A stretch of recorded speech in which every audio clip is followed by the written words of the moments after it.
बिरजू यादव जेकरा सामने पड़ जाला ओकर मिजाज टनटना जाला। का चाहिए भैया? चुपचाप 1 करोड़ दे दे। 1 करोड़? हाँ 1 करोड़। याद रख, अगर 1 करोड़ हमरा के ना मिलल तो तोरा खोपड़ी के खरबूजा बना दे। मिजाज टनटना जाई। हम तो नौकर आदमी है भैया, हमरा जान के जहानाबाद बनौला से तोके का फायदा हुई? अरे अगर बात के बख्तियारपुर करे के बा तो हमरा मालिक सिंघानिया साहब से करा। हम जब भी सिंघानिया के फोन करी ले तो सीधा मुंह बात ना करला, सर उल्टा ही हमरा के धमकावेला। ऐसे तू फोन लगा और ओकरा के बोल, अगर हमरा के 1 करोड़ ना मिलल तो ये बिल्डिंग भी उड़ा दे और तोहरा के भी।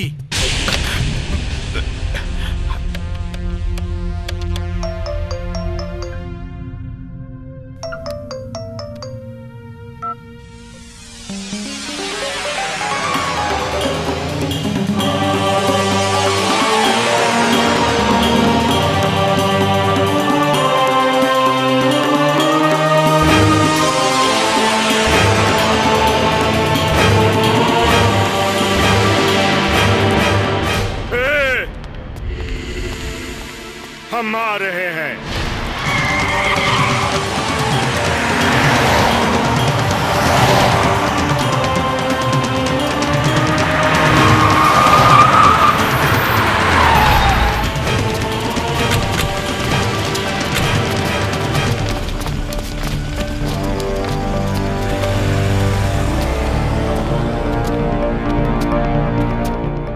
बिरजू! मालिक! सिंघानिया! रुपया लेके चुपचाप सीधे ऊपर चले आओ। कौनो चालाकी मत करना, वरना 1 गोली मारूंगा इसके खोपड़ी में ना, तब मिजाज टनटना जाएगा।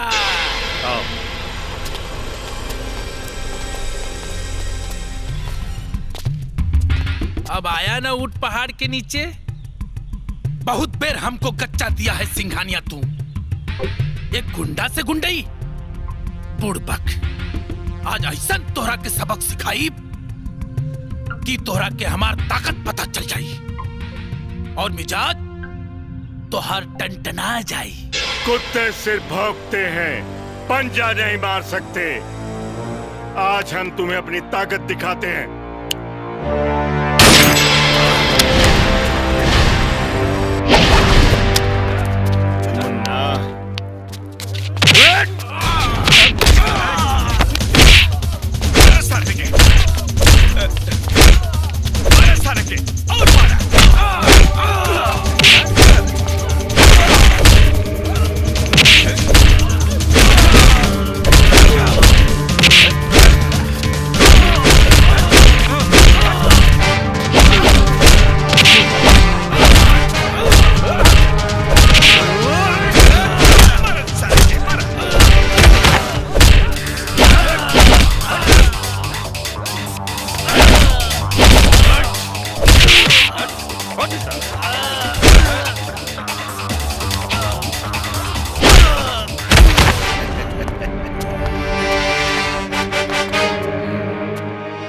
अपने भाई को फोन लगाओ, लगाओ।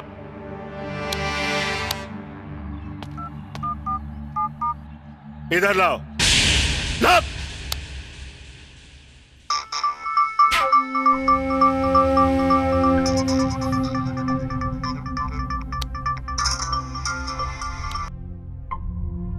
हाँ बिरजू, कहाँ बाड़ा? जिस भाई को जान पर खेल कर 1 करोड़ रुपया लाने के लिए तुमने भेजा है, अगर उसके जान की सलामती चाहते हो तो 2 करोड़ रुपया लेकर अभी तुरंत फौरन आओ, फौरन। कौन बोल रहा है? हमरा भाई के बारे में उल्टा सुल्टा बकता है? तुमको ऐसा मौत मारेंगे कि तुमको तुम्हारा चिता भी नसीब नहीं होगा। हमारी मौत की प्लानिंग करने वाले पहले हमारा नाम तो सुन लो। देवनाथ सिंघानिया कहते हैं लोग मुझे। हाँ? सिंघानिया साहब? हाँ, वही सिंघानिया जिसका शौक है दुश्मनी लेना और दुश्मनों को कुत्ते की मौत मारना। फिलहाल तुम्हारा भाई बिरजू जिस हाल में है, अगर उसी हाल में अपने भाई को पाना चाहते हो तो 2 करोड़ रुपया लेकर आओ, 2 करोड़। वरना जिंदगी भर तुम्हारे भाई को किसी दूसरे आदमी के हाथ की जरूरत होगी, खाने के लिए भी और धोने के लिए भी।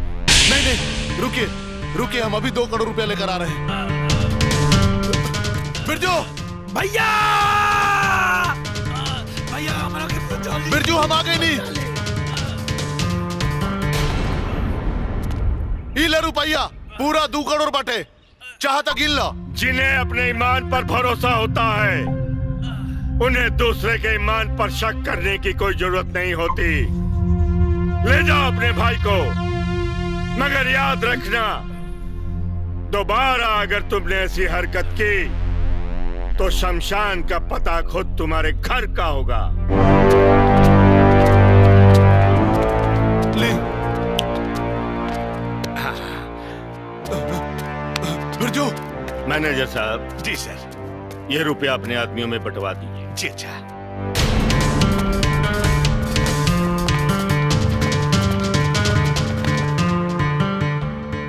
जय बेटा। जी पापा। कल बेटी की शादी है, हम लोगों को अलर्ट रहना। मुझे लगता है कि ये दोनों भाई कोई ना कोई हरकत जरूर करेंगे। चलो। सिंघानिया, तू व्यापारी हुआ, अगर तू अपना पैसा के हिसाब रखे जाने ला तो हम अपना दुश्मनी के हिसाब रखे जाने नहीं।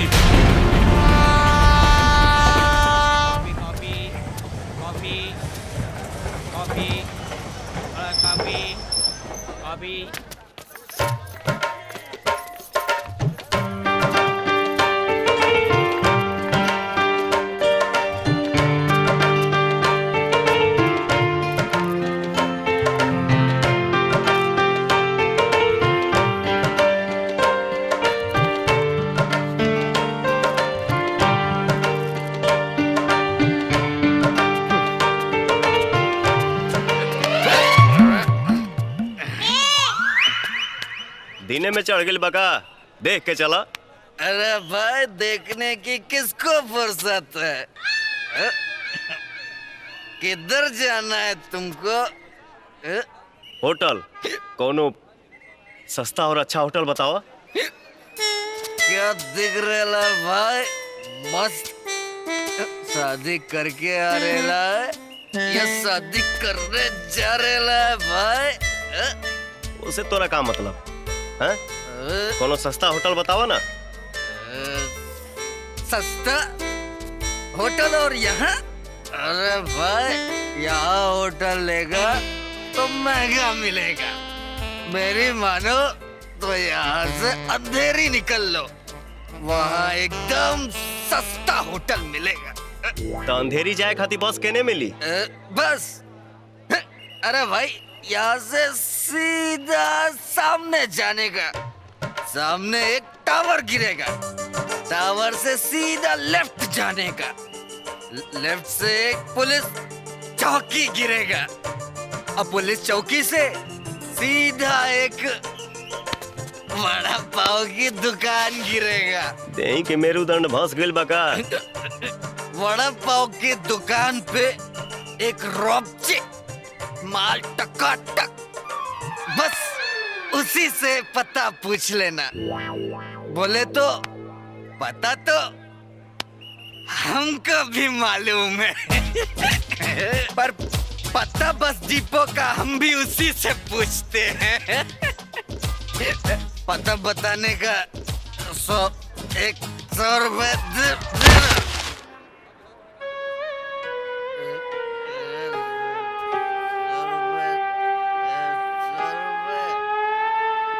गिरावत सरवा खुदे गिर गई। अब ना ला, अब हम का करी? जाए तारा बहनी का देवड़ा साला।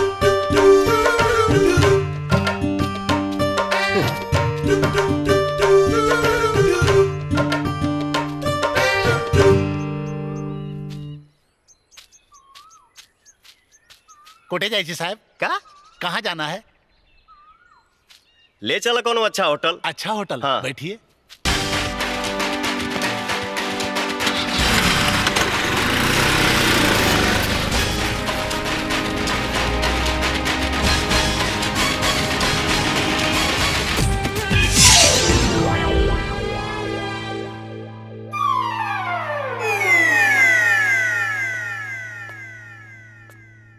बुझाता कि सौंसे मुंबई में ही है एगो अच्छा होटल बा। हैं?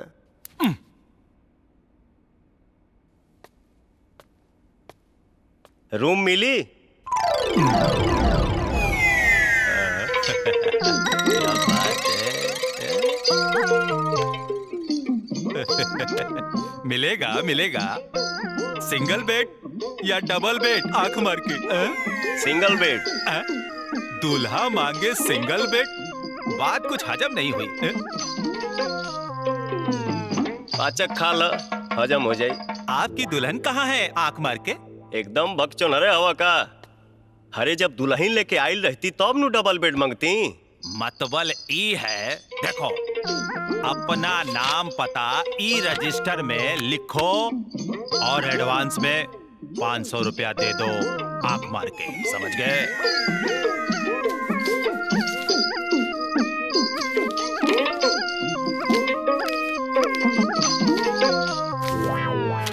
चंदू। हाँ साहब। ये दूल्हे राजा को 13 नंबर कमरे में ले जाओ, आंख मार के। जाइए सर, आराम कीजिए। आइए साहब।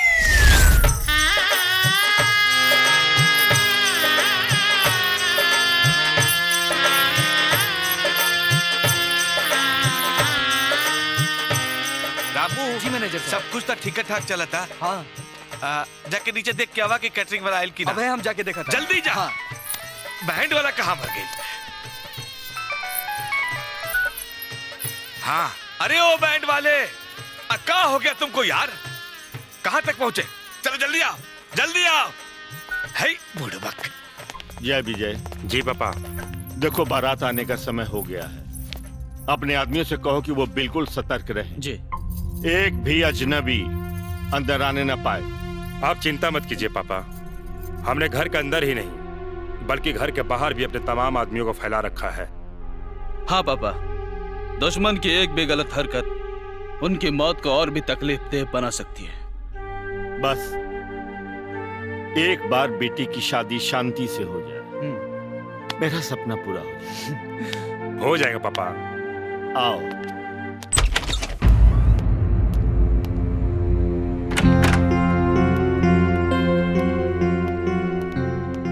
संजय बेटा जल्दी करो, बारात जाने का समय हो चुका है। मेरी बारात नहीं डैड, मेरी मैयत कहिए। क्योंकि सिंघानिया जैसे खतरनाक डॉन की बेटी के साथ शादी करने का मतलब है जश्न मनाते हुए सुसाइड करना। बस करो संजय, बस करो। ऐसे शुभ मुहूर्त में अशुभ बातें करते हो। अरे मैं उस लड़की को अच्छी तरह जानता हूँ, वो बहुत ही सीधी है, संस्कारी है और बहुत ही अच्छी लड़की है। अरे यमराज के खानदान में क्या अच्छी लड़की और क्या बुरी लड़की डैड? मैं शादी के बाद उसे डांट तक नहीं सकता, वरना उसका बाप मुझे गोली मार देगा। लेकिन संजय। लेकिन कुछ नहीं डैड, जिंदगी भर के लिए मैं जानबूझ के टेंशन नहीं ले सकता। मैं शादी नहीं करने वाला। क्या बात कर रहे हो संजय? अगर तुम शादी नहीं करोगे तो सिंघानिया हमारे पूरे परिवार को तबाह और बर्बाद कर देगा, और ये बात तुम अच्छी तरह जानते हो। अंजाम चाहे कुछ भी हो डैड, लेकिन ये शादी मैं किसी भी कीमत पर नहीं कर सकता। मैनेजर, क्या है? कुछ गुंडा लोग हमरा पीछे लागल बाड़े, जल्दी से हमरा के कहीं छुपा लो, फेविकॉल लगा के। अरे गुंडी के पीछे गुंडे? क्या बात करती हो तुम? हाँ यार, सारा लोग हमरा से जबरदस्ती करे लागन, हम हो काटा रखे नहीं, चिपका देनी है फेविकॉल लगा के। बहुत ही डेंजर है ये तो। देखो माँ नहीं, बहन देखिए, आप जो भी है ना, यहाँ पर कोई भी कमरा खाली नहीं है, आप जा सकती हैं आंख मार के। समझ गई ना? तोहरा पता बा रेप कैसे कइल जाला? फेविकॉल लगा के। अरे इसमें फेविकॉल लगाने की क्या जरूरत है? अरे हम है ना, हम तुमको डिटेल में बताएंगे। पहले एक बात बता, ये सब कुछ जानकारी के लिए है कि वाकई कुछ आंख मार के है? तोहरा के फंसावे खातिर। फंसाने के लिए? यदि तू 10 सेकंड के भीतर हमरा के कोनो रूम ना देले तो हम 10 मिनट के भीतर पुलिस में रिपोर्ट लिखवा देब कि तू हमार रेप करे के कोशिश कैला। ओकरा बाद तोहर सौंसे जवानी खुद के बेकसूर साबित करे के कोशिश में निकल जाए, फेविकॉल लगा के। ठीक है, एक काम करो, तुम खुद ही जाकर देख लो। जो रूम तुमको खाली मिलेगा ना, घुस जाना आंख मार के, समझ गई ना? देश का कानून इतना टाइट है कि उसके आगे कुछ टाइट हो ही नहीं सकता। आंख मार के।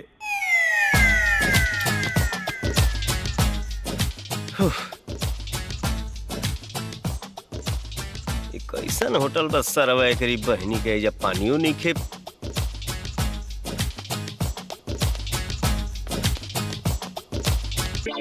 काहे सर जी पानी उन्हें मिली? अरे भाई मुझसे नहीं, चंदू से पानी मांगो।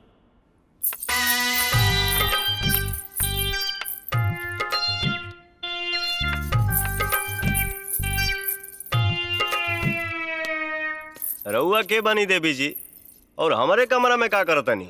माना के हमरे जैसन तू हो भोजपुरी अवार्ड, वैसे लोग हमरा के प्यार से तिल्ली कहेले और नाम है तितली। मने हम गईनी बहरी त तू आ गईलू भीतरी, का काम बा? काम काम था आज रात यहीं रुके के विचार से आइल बानी, तेरे कॉल लगा के। आई हो दादा, फेविकॉल लगा के आयल भी आए भैया। एक बार सटी तो फिर हटी ना। बाहर निकल। ये रहे दो ना। कहाँ रे? ढूंढो रे। जी साहब। कुठे आहे मुलगी? मुलगी कुठे आहे? मुर्गी? यहाँ कौनो मुर्गी नहीं खे साहेब। मुलगी म्हणजे लड़की। मेरे साथ जास्ती भंकस नहीं करने का। मेरा नाम इंस्पेक्टर बीबी काटकर है, समझा क्या? जी, मने बीबी को काट कर। ये शाणे, जास्ती शान पट्टी नहीं करने का, नहीं तो कान के नीचे बजाऊं क्या? साहब जी, मुर्गी ची जूती। जूती? जूती में से पैर किधर गए? चले गए। किधर चले गए? खिड़की मुकी बाहर। शिंदे। हाँ सर। अरेस्ट कर हेला। हाँ सर। ए कहाँ रे?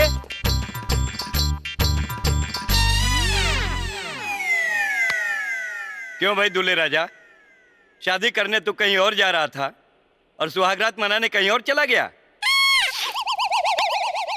अच्छा एक बात तो बता मुझे, 3-4 घंटे बर्दाश्त नहीं कर सकता था तू? इंस्पेक्टर साहब, अब रहुए बताएं, भला हम का सुहागरात मनाई? हम तो खुदे शादी के मंडप से भागल बानी।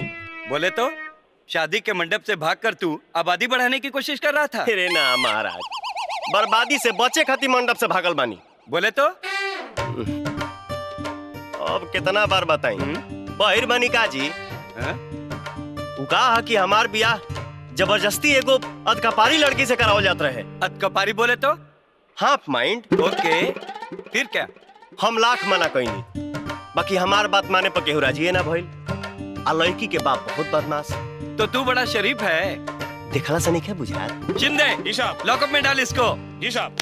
चल हम कुछ नहीं कर। चल कुछ नहीं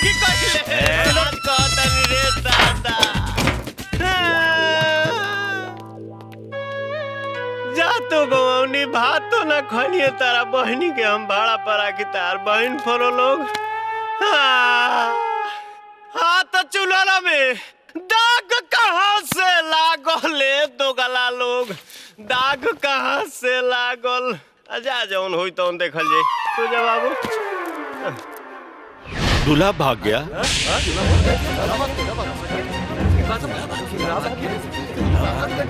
दूल्हा भाग गया? दीदी दीदी, दूल्हा तो भाग गया।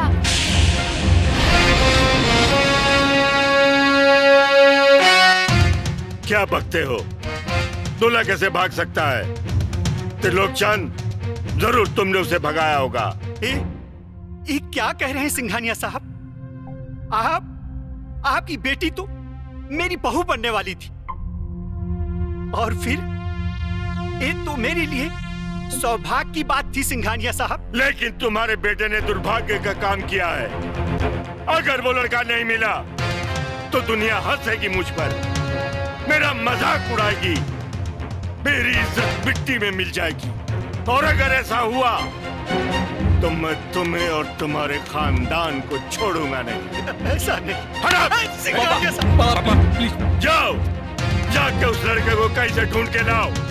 इस शहर का चप्पा चप्पा छान मारो। जाओ। पापा ढूंढ के ले आएंगे उसे। आप रिलैक्स, आप बैठिए, आप आराम से बैठिए, टेंशन मत लीजिए पापा, हम उसे जरूर वापस लाएंगे। पापा आराम से, मैं पुलिस को फोन करता हूँ। इंस्पेक्टर घोसले हमारा आदमी, वो हमारी मदद जरूर करेगा। हाँ आप चिंता एकदम मत कीजिए मालिक, उसके पीछे सारा हम अपना आदमी लगा दिए हैं। कहीं न कहीं से उसको ढूंढ के यहाँ पर लाएंगे ही। हेलो, कौन? जय सिंघानिया। हाँ पापा से बात करो, 1 मिनट। भोसले, मैं सिंघानिया बोल रहा हूँ। बोलिए सिंघानिया साहब, क्या कहा? दूल्हा भाग गया? हाँ, वो मंडप से भागा है। एक मिनट सिंघानिया साहब, एक दूल्हे को पकड़ा है अभी हमने, शादी के मंडप से भागा है।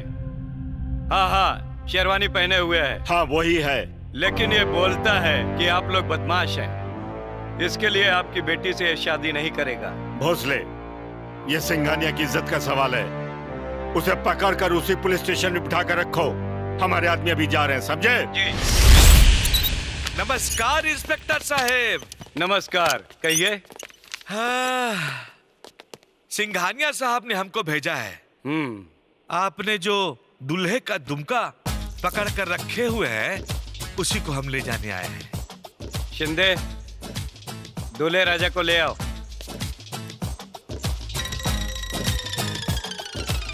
वाह इंस्पेक्टर साहब, आपने जो पुण्य का पुर्निया किया है, भगवान आपको कन्यादान का कटिहार देगा। ठीक है। अभी कौन आप फता गिल रे? अरे भगचोनहरा, जब एक बार कह देनी कि वो बदमाश के बेटी संगे बियाह ना करब। ए बबुआ, ढेर फड़फड़ा के फारबिसगंज मत बना। तोहार बियाह के बथना उहे लड़की से होई। एकदम ना होई। इसको जल्दी से ले जाओ यहाँ से। पकड़ के अरे तोरी बहनी का।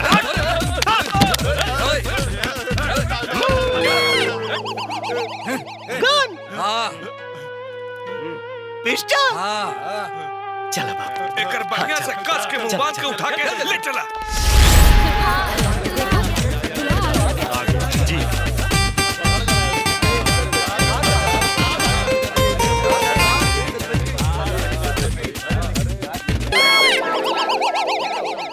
अरे लाइट को क्या हो गया? जल्दी कीजिए जजमान, मुहूर्त निकला जा रहा है।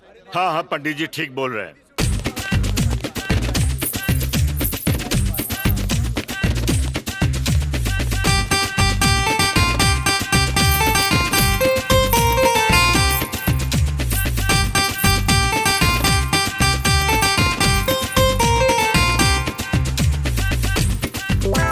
अरे कोई जनरेटर तो ऑन करो। जनरेटर के चक्कर में जजमान मुहूर्त ही निकल जाएगा।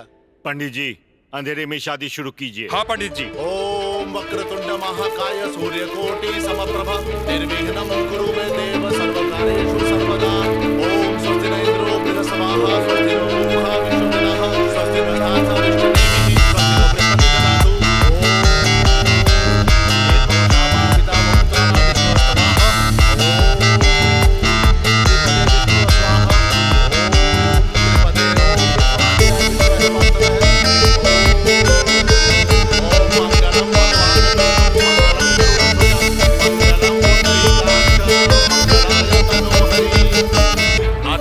ग्रहण संस्कारम संपूर्णम।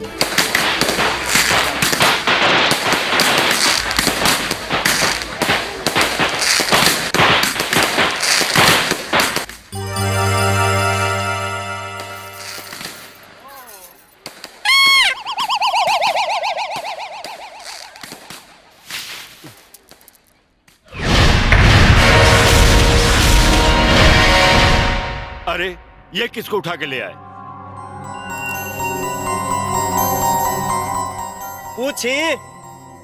पूछिए लोगन से। अरे हम तो यहाँ आवे खातिर तैयारे ना रही, बाकी लोग हमके बंदूक के नोक पर यहाँ उठा के ले आइले, तो हम सोचनी कि राम जी के ही है मर्जी बा। चला बाबू। लेकिन तुम हो कौन? नाम राजा सिंह, ग्राम जुकोहरी, पोस्ट मौली घाट, थाना कृष्णगढ़, जिला भोजपुर, आरा बिहार, पिन नंबर 802316। अरे तुमको डाक से नहीं भेजा जाएगा जो अपना पिन नंबर बता रहे हो। ये तो देहाती गंवार है। ए लड़के, एक गंवार होके तुम्हारी हिम्मत कैसे हुई सिंघानिया की बेटी से शादी करने की? बक मर दे।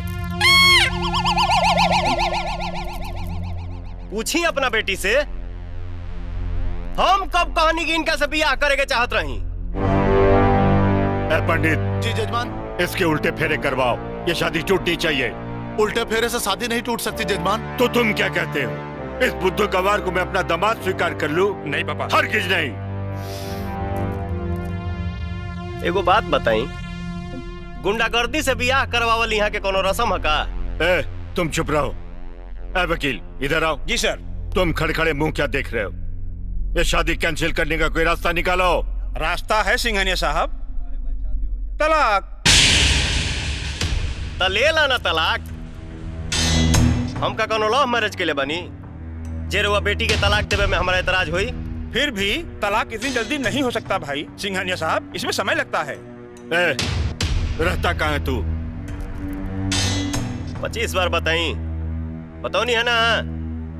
ग्राम जुकहरी, पोस्ट मोहली घाट, थाना कृष्णगढ़, जिला भोजपुर, आरा, बिहार, पिन नंबर 802316। तुम मुंबई में कहाँ रहते हो? यहाँ हमारे एगो संगतिया रहेला, ओकरे पास रहे के प्रोग्राम रहे, लेकिन ओकर पता ठिकाना हमरा मालूमे नहीं खे। ऐसे सोचा था नहीं कि वापस लौट जाए। बिल्कुल भी नहीं। अगर तुम भाग गए तो हम तुमको ढूंढते रह जाएंगे तुम्हारा पिन कोड नंबर लेकर। ठीक कहा तुमने। ए लड़के, जब तक तलाक नहीं हो जाता तुम कहीं जाओगे नहीं। और सुनो, मैनेजर से कहो इस लड़के को बंगले में हिफाजत से बंद करके रखे, भागने न पाए। ये तो गड़बड़ हो गया। सड़क छाप लड़के के साथ लड़की की शादी हो गई। सिंघानिया साहब की बदनामी तो होगी ही, साथ साथ हमारी पार्टी का नाम भी खराब हो जाएगा। सर जी, किसी भी तरह से यह शादी टूटनी चाहिए, वरना अपोजिशन वाले अगले इलेक्शन में इसे मुद्दा बनाएंगे और पार्टी का नाम तो खराब होगा ही और स्टेटस भी गिर जाएगा। मैं जानता हूँ, अब या तो तलाक होगा या सिंघानिया साहब को पार्टी से निकालना पड़ेगा। यस सर। राधिका, देख तू इतना परेशान मत हो, तुम्हारी बहुत जल्दी तलाक हो जाएगी उस जाहिल गंवार से। पर मैंने कब कहा कि मुझे उसे तलाक लेना है? लेकिन अंकल तो उसे बंगले में लेके आए हैं तलाक देने के लिए। सोनिया, चाहे वो जैसे भी है, अब वो मेरे पति है और हमने अग्नि को साक्षी मानकर 7 फेरे लिए हैं और जिंदगी भर एक दूसरे का साथ निभाने का वचन दिया है। अब बबुआ, खाना के खलपुरा तो हो गई, आई रहल तो हर रूम के रसीदपुर। बाकी देख ला, जब तक राधिका के साथ तो हर तलाक ना हो जाई तब तक तू मजे के बजे पुरवे आराम करा। तो हर नाम कहा चाचा? गोपाल, गोपाल राय। देखो ये गोपाल चाचा, 5 दिन से दुल्हा के ड्रेस पहनले हम पगला गइल बानी। एने होने जेने तेने खुजली हो रहल बा। यदि तू कह तो खाली कछिए पसू जाई का? आई हो दादा, अरे नाक कटा जाई नाक। वक मत। नाक कैसे कटा जाई? कछी के भीतर नाक होला। हरिओम हरिओम हरिओम। अरे इतना बड़ा सिंघानिया साहब का दामाद कच्छी पहनी, छी छी छी छी। अरे नाइट सूट पहनल जाला यहाँ, बुझाइल? हाँ, एक काम करा, तू रुका, हम तोहरा खातिर कपड़ा भेजता नहीं है, ठीक ना? ठीक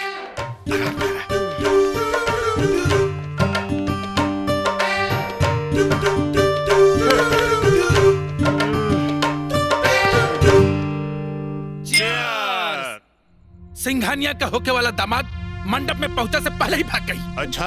और रास्ते पे चलत एगो आदमी के पकड़ के ओकर बियाह कर दियल गई। तो ओकर भाग त चमक गइल, लेकिन सिंघानिया त गइल। हाँ भैया, सिंघानिया का अब तक पगड़ी भी उछली और वो पार्टी से भी निकालल जाई।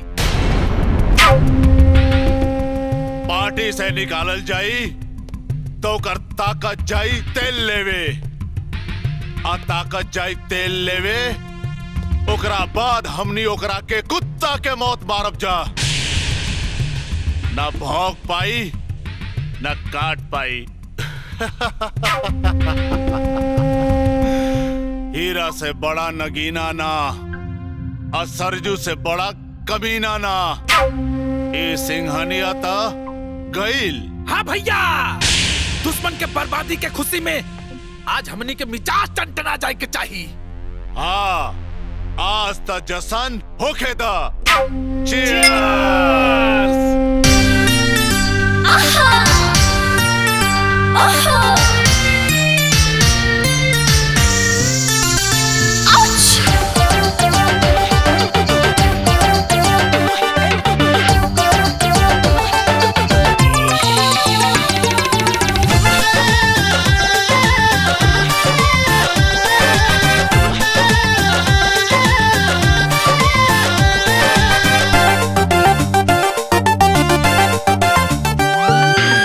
रात भर चरर मरर करो चर पाए। ए राजा, रात भर चरर मरर करो चर पाए।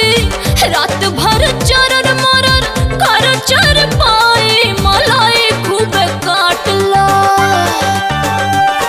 मलाई खूब काटला, ओढ़ के रजाई मलाई खूब काटला, डाल के रजाई मलाई खूब काटला।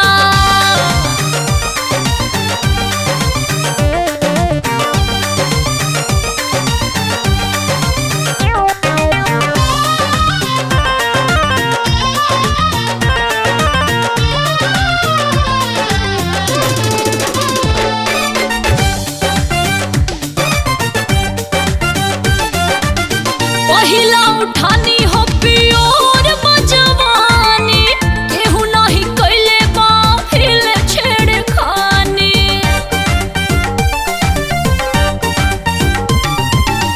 नमुआ के अपने तू ठप्पा लगा दा, नस नस में हो राजा जोश तू जगा दा। चिकन बकलाई राजा बड़ा बिछलाई, चिकन बकलाई राजा बड़ा बिछलाई, मलाई खूब काटला।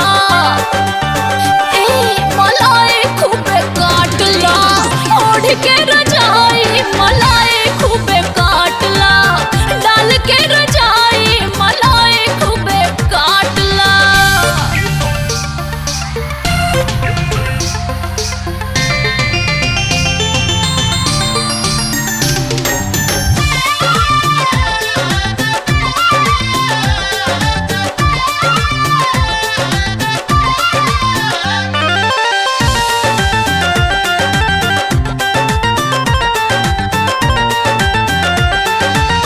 बुकिंग बा आज के बिहान से न पैबा, एही बेरा खाला ना ता बड़ा पछतैबा। एहो ऑफर बा खुला, आवा झूला में समा जा, धके अखबारी में दबौले रहा राजा। भाग जाई जाड़ा जब देह गरमाई, भाग जाई जाड़ा जब देह गरमाई, मलाई खूब काटला, मलाई खूब काटला, ओढ़ के रजाई मलाई खूब काटला, ओढ़ के रजाई मलाई खूब काटला।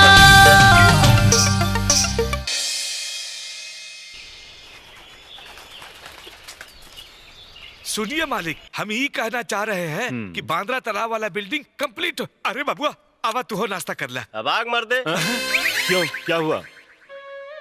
सिंघानिया साहब, धर्म करम भी कोनो चीज है कि ना? सुत उठ के गपा गप भोजन, ई कोनो बात भइल? हैं? तू कहे के का चाहत बड़ा? गोपाल चाचा, आज सोमवार ह, आ शिव जी के जल चढ़ौले बिना हम नाश्ता तो दूर पानी तक ना पिहिला। पता चलल है बगले में शिव मंदिर बा। हाँ।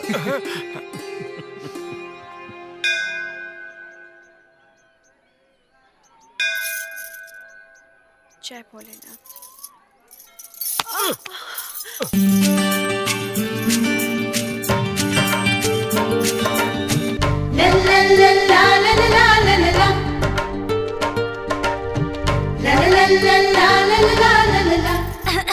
ऐसे कब तक रहने का विचार है? गलती से टकरा गई ले, माफी चाहता नहीं। आपने मुझे गिरने से बचा लिया, बहुत बहुत धन्यवाद। मेंशन नॉट बोलिए ना। माने? ऐसा तब बोलते हैं जब कोई धन्यवाद या थैंक यू बोलता है। ओफो सोनिया, छोड़ना। अच्छा पकड़, तूने रखा था और मुझे बोल रही है छोड़ने के लिए। चल हट। तुम सिंघानिया साहब की बेटी राधिका हो ना? अच्छा, तो आपको मेरा नाम भी पता है? बात उतर आते गोपाल चाचा से तुम्हारा नाम सुन ले रहे। वैसे पूजा पाठ में तुम्हार बहुत मन लगेला। हाँ, इससे मन को शांति मिलती है। और आपको?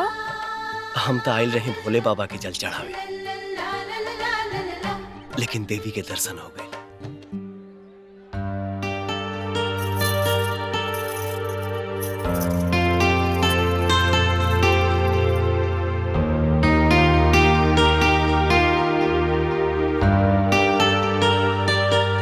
राधिका क्या सोच रही हो? कुछ भी नहीं। कुछ तो है। जय भोलेनाथ। अरे बोलो ना।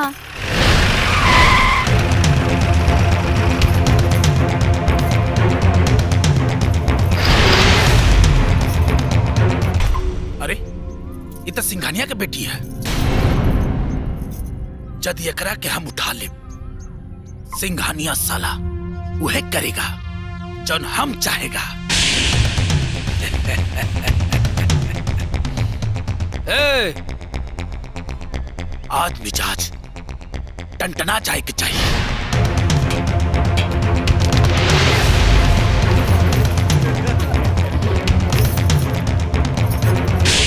कौन हो तुम लोग? क्या चाहिए?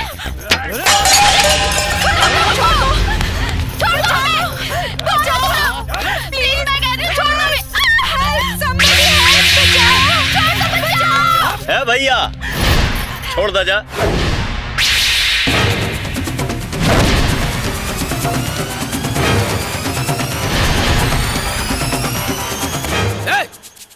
मारो साले को।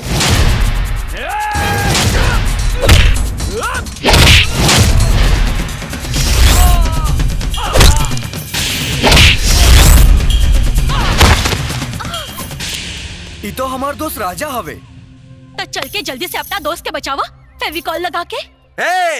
टोनी के इतना मारब के बंस चलावे खातिर मरद उधार खोजे के पड़ी। आ तुझे उन्ने बजावा, हम यहाँ बजावा तानी।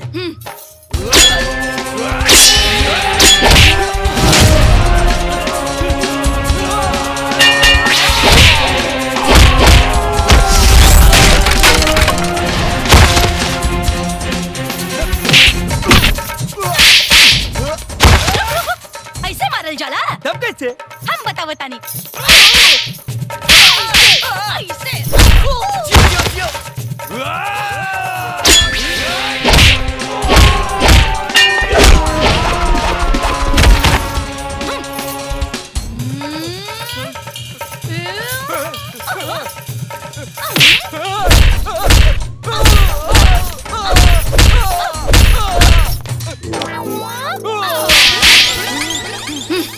अब तू मार ला।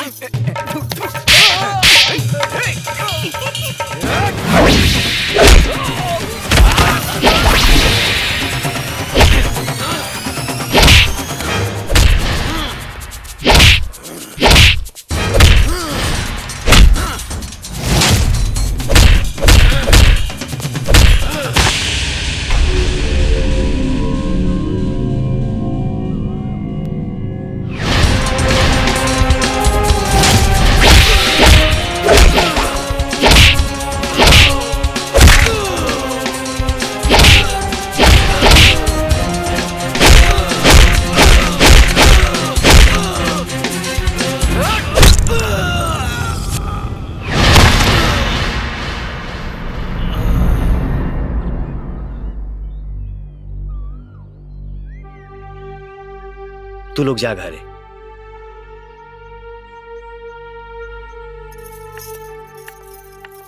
राजा, अरे भैया, तू यहाँ मुंबई में? मत पूछा हरी, बहुत बड़ा कहानी बा भाई। ता हमनियों के सुनावा ना, फेविकॉल लगा के। तू यहाँ पहुँच गईलू। चौंके की कोनो जरूरत नहीं खे राजा। हम तार पीछा करके नहीं खी पहुँचनी, बल्कि संजोग से पहुँच गई नहीं। वो दिन तोरा चलते हमके पुलिस पकड़ के ले गई। का जरूरत रहे हमारा रूम में चप्पल छोड़ के भागे के? भक्ति ना तो का करती, सटल रहती फेविकॉल लगा के। अरे हम पूछा था नहीं चप्पल छोड़ के काहे भगालू? कपड़ा उतार के कैसे भक्ति? एक कहाँ से पकड़ के ले आइला? अरे ई तितली बिया, छपरा जिला से आइल बिया, हमरा साथे नाच गा के 4 पैसा कमाए खातिर। इनकर नाच हम देख ले बानी। कभी हमार दिल भी देख राजा फेविकॉल लगा के। एकरा बाती के बुरा ना मरिया, बोल चाल में चाहे जैसे होके, बाकी स्वभाव में एकदम चिकन बिया। चिकन होके चाहे रूखर, ये दिल बिल के चक्कर में हम नहीं पड़ सकत। जाता नहीं। भाई सुनी ना, यहाँ मुंबई में ना हमनी के एको छोट के बिहार बसौले बानी, जोगेश्वरी तबेला के बगल में। ओकर नाम बा आरा कॉलोनी, और अपन गांव देश के बहुत सारा लोग रहेला भाई। तो हम चाहब रहुओ चली ना हमार बस्ती में। ठीक बा, चलब आज ना काल। तो ठीक बा, हम काले ही जाए जब रहुआ लेवे खातिर। पक्का पक्का भैया। कभी चप्पल छोड़ के ना भागे के चाहिए।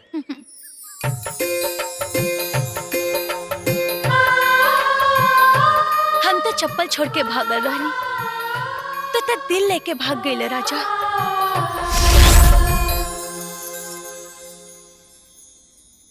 आप ठीक है ना? कहीं चोट तो नहीं लगी? आपकी मुझसे भोजपुरी अच्छी लगती है। सही। अच्छा तो ये बताओ, तो के कहीं चोट तो ना लागल? आपके होते हुए भला मुझे कैसे चोट लग सकती है? क्या खूब मारा अपने उन बदमाशों को। वो लोग तो के छेड़त रहे, भला हम कैसे छोड़ती? अरे आपको तो चोट लगी है।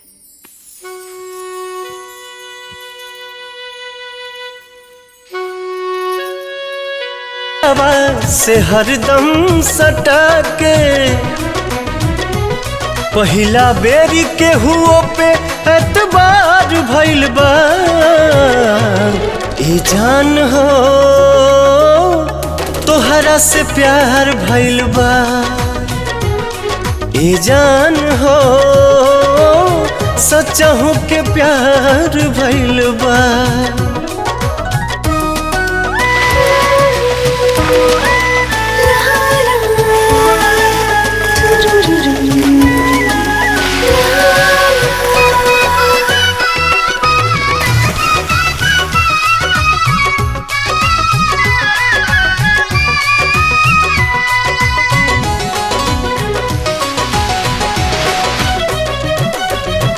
लाखों में से एक तू ही मिलल बाड़ू यार हो। रूपवा के अपने बनाला पहरेदार हो।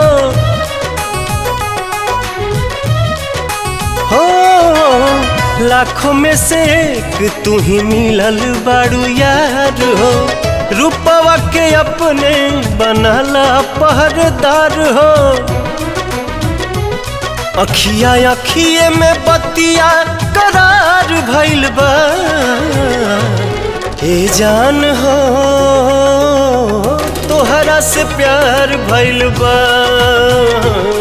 ए जान हो सचहु के प्यार भइल बा।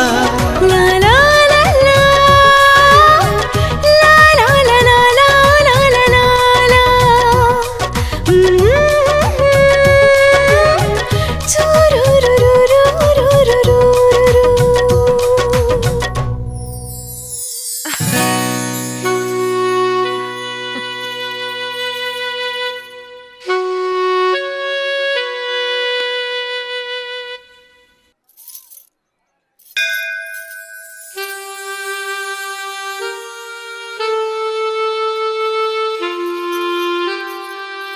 अरे भैया तोहरे राह देखत रहनी है।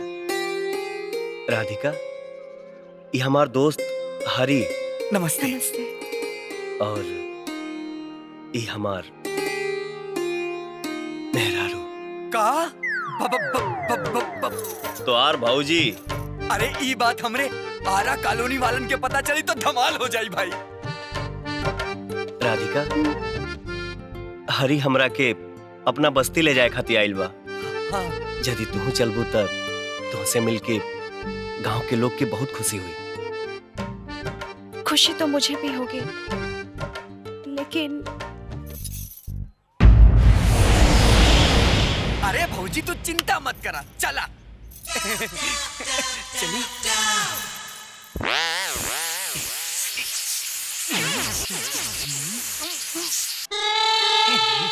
क्या हंस रहा है?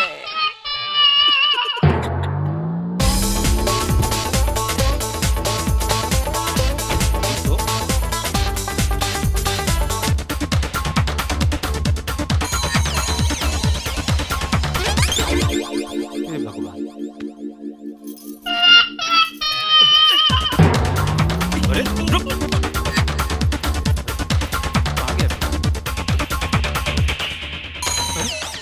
भगवान, ये भी पंक्चर।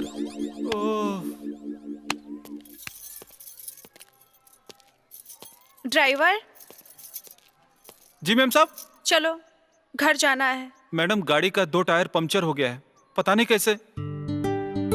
फिर घर कैसे जाएंगे? मैडम गाड़ी बनवाने में तो टाइम लगेगा, तब तक आप पकड़ लो टैक्सी और चलो आप, तब तक मैं गाड़ी बनवा के आता हूँ। ओके। जी।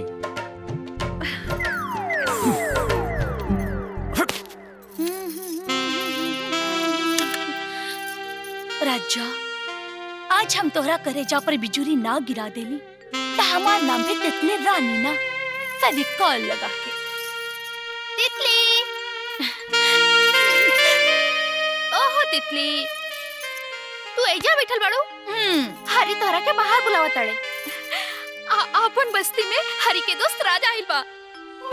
का? हाँ। राजा।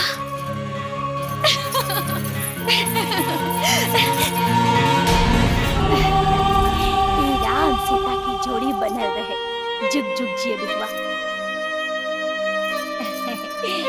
अरे वाह, कितना अच्छा जोड़ी बा। हे तिल्ली, ओन्ने का खड़ी बाड़ू हो, हेन्ने आवा।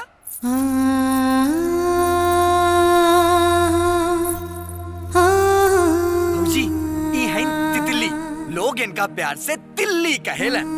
नंबर 1 के डांसर बाड़ी। और ई हैं राधिका, राजा भैया के पत्नी। हमनी के सौभाग्य बा, भैया और भौजी आज हमनी के बस्ती में आयल बाड़े। मौका भी बा, दस्तूर भी बा। भैया भौजी के खुशी में नाच गाना होके के चाहिए। ए तितली, आजुले तो नाच गा के बड़ा जिला हिलौलू। आज ऐसा नाचा कि बस्ती का पूरा मुंबई हिल जाए।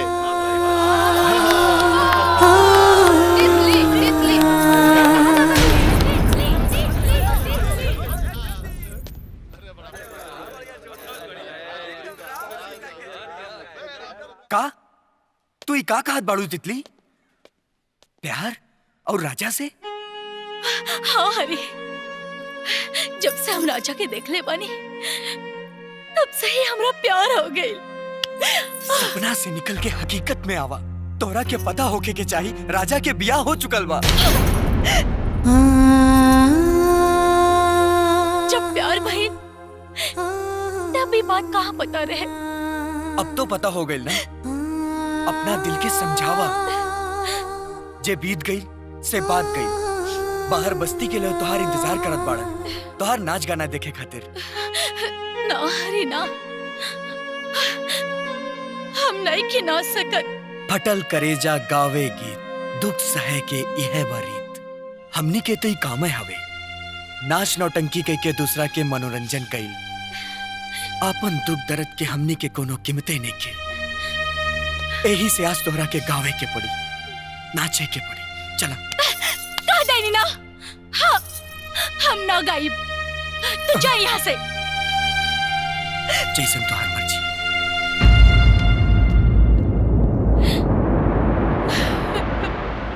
ए भैया भौजी के साथ ले आवो। अच्छा, का बात बा? भौजी के छोटकी बहनियों बोलावा। बोलावा तनी रुको। ए भैया भौजी के साथ ले आवा, भौजी के छोटकी बहनियों बोलावा। ठुमका लगावा मस्ती में, उतरल बा चांद देखा आज हमरा बस्ती में, उतरल बा चांद देखा आज हमरा बस्ती में, उतरल बा चांद देखा आज हमरा बस्ती में।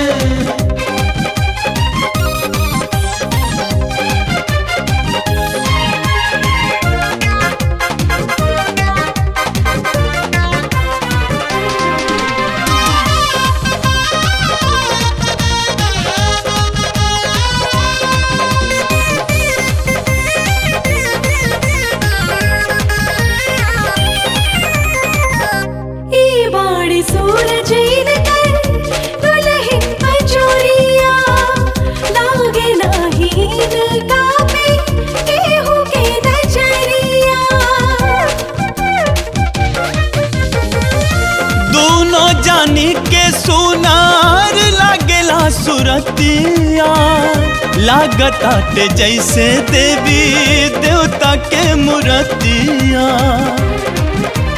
बड़ा भाग्य ऐसन बनेला कोनो जोड़ा, साचो में केहू नहीं ज्यादा बड़े केहू नहीं थोड़ा। एकदम ठीक बोला तारू। बड़ा भाग्य ऐसन बनेला कोनो जोड़ा, केहू न ज्यादा बाटे केहू न थोड़ा, ऐसन आदा बा दोनों हस्ती में। उतरल बा चांद देखा आज हमरा बस्ती में, उतरल बा चांद देखा आज हमरा बस्ती में, उतरल बा चांद देखा आज हमरा बस्ती में।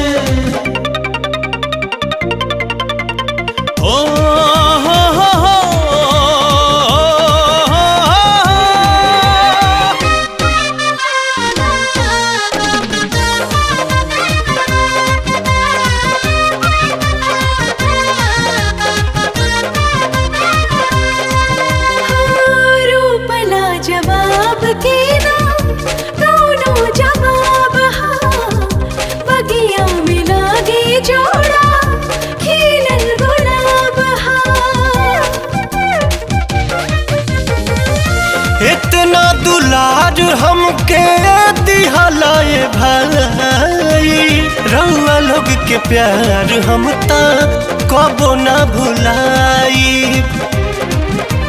मौसम सुनहरा दोबारा ना आई, ठीक है कहता रहे भाई। उछल उछल के नाचता भाई। अच्छा मौसम सुनहरा दोबारा ना आई, उछल उछल के नाचता भाई, और मन दिलवा के कश्ती में। उतरल बा चांद देखा आज अपना बस्ती में, उतरल बा चांद देखा आज हमरा बस्ती में, उतरल बा चांद देखा आज हमरा बस्ती में, उतरल बा चांद देखा आज हमरा बस्ती में। तुम लोगों से कितनी बार मैंने कहा कि जब तक उस गवार का तलाक राधिका के साथ नहीं हो जाए तुम लोग उसे अकेला नहीं छोड़ोगे, मगर तुम लोगों ने मेरी किसी बात पर ध्यान ही नहीं दिया। पापा कहाँ गई थी तुम और इस गवार के साथ क्या कर रही थी? जवाब दो। पापा मैं मंदिर गई थी और वहाँ गाड़ी खराब हो गई तो ये मुझे यहाँ ले आए। ए लड़के, एक बात कान खोल के सुन लो। ये सच है कि राधिका के साथ तुम्हारी शादी गलती से हुई है, लेकिन हकीकत यह भी है कि उसके साथ तुम्हारा कोई रिश्ता नहीं है और तुम अच्छी तरह जानते हो कि राधिका के साथ तुम्हारा तलाक होने वाला है। लेकिन पापा, और जिसके साथ तलाक होने वाला है उसके साथ घूमने से कोई फायदा नहीं। अब आग मरते। हमार मतलब जब सच्चाई सबके पते बा तो हमें बदनामी के सवाल कैसन? इसलिए कि सच जब तक चप्पल पहनता है झूठ तब तक पूरे समाज का चक्कर लगा चुका होता है। हेलो, हाँ वकील साहब। वाह, ये तो बड़ी अच्छी खबर सुनाई आपने। चलिए कल कोर्ट में ही मिलते हैं। ओके।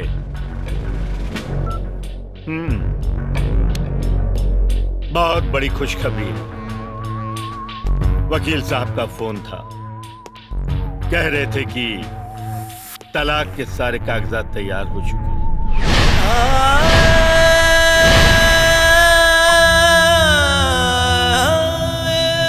बस कल तुम दोनों को कोर्ट जाना है और उसके बाद तलाक हो जाएगा और फिर तुम दोनों हमेशा हमेशा के लिए इस नकली रिश्ते से मुक्त हो जाओगे।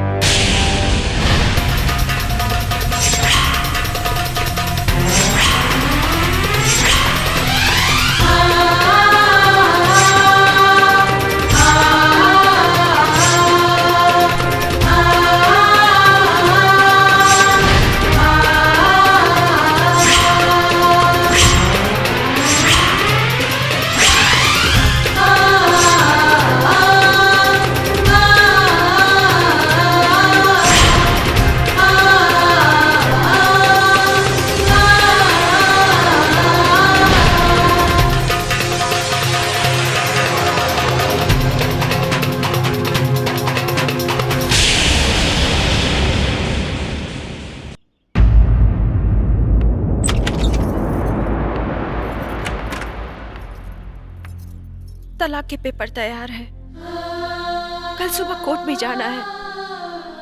अब क्या होगा? वह हुई जे नसीब में लिखा हुई। नसीब? अगर नसीब में तलाक ही लिखा होता तो भगवान हमारी शादी गलती से क्यों कराते? हो सका था कि हमनी के साथ इतने दिन तक लिखा लोगे।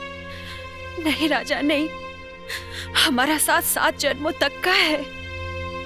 ये सच है कि हमारी शादी गलती से हुई थी, मगर ये भी सच है कि मैं तुमसे बहुत प्यार करती हूँ और तुम्हारे बिना जी नहीं सकती। मैं मर जाऊंगी लेकिन तलाक के पेपर पे साइन नहीं करूंगी। कभी नहीं करूंगी, कभी नहीं करूंगी। राधा,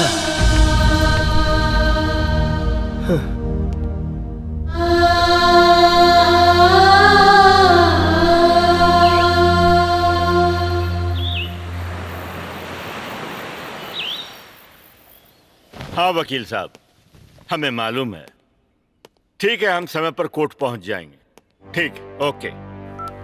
रामू, कमला। जी मालिक। जी मालिक। तुम राजा को बुलाओ। जी। और सुनो जी। जाके राधिका को बोलो जल्दी से आ जाए, हमें कोर्ट पहुंचना है। जी मालिक। जय, गाड़ी निकालो। मालिक, राजा साहब कमरे में नहीं है, पूरा बंगला देख लिया, नहीं मिले। मालिक, राधिका दीदी अपने कमरे में नहीं है। क्या हुआ पापा? चलिए ना। राजा और राधिका दोनों गायब हैं। What? अपने आदमियों से कहो कि वो शहर का चप्पा चप्पा छान मारे। मुझे वो दोनों चाहिए, किसी भी कीमत पर। जी पापा। चलो भाई। ये हमारी इज्जत का सवाल है। बच के कहाँ जाएंगे?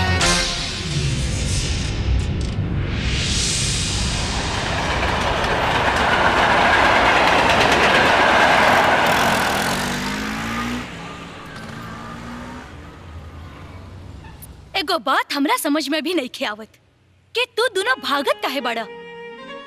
तोहनी पति पत्नी बाड़ा, बालिक बाड़ा, पूरे समाज के सामने तोहनी के शादी भइल बा, तब भागे के का जरूरत बा? राजा, कानून भी तोहरा साथे बा। अपना पत्नी के अपना साथे गांवे ले जा।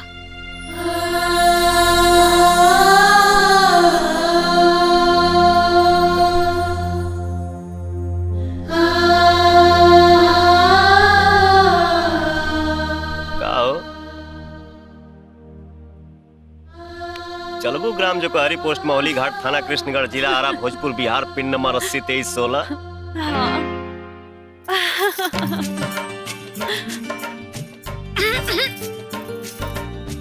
ये सटे के टाइम ना हो, तभी कॉल लगा के।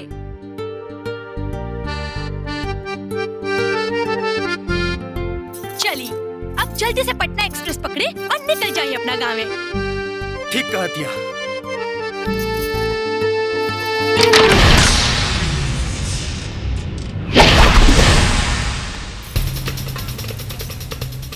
देखते क्या हो, मार डालो साले को।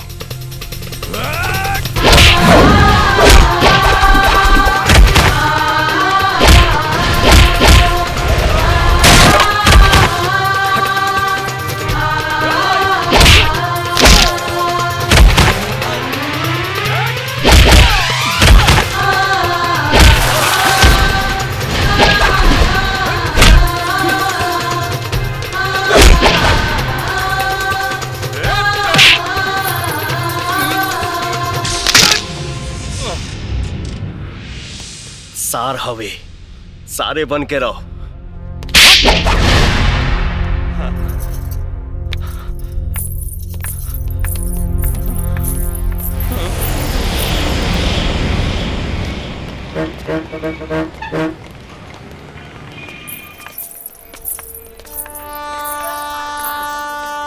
ए भैया, ट्रेन सिटी दे दिलस, लागत खुले वाली बिया। राजा के ख्याल रखिए।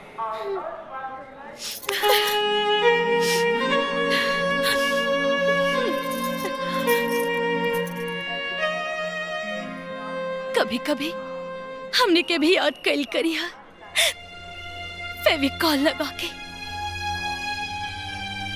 तोहरा लोग के ये एहसान हम कबो भुला नहीं के सकत। जल्दी चला भैया, ट्रेन खुल जाई। हाँ।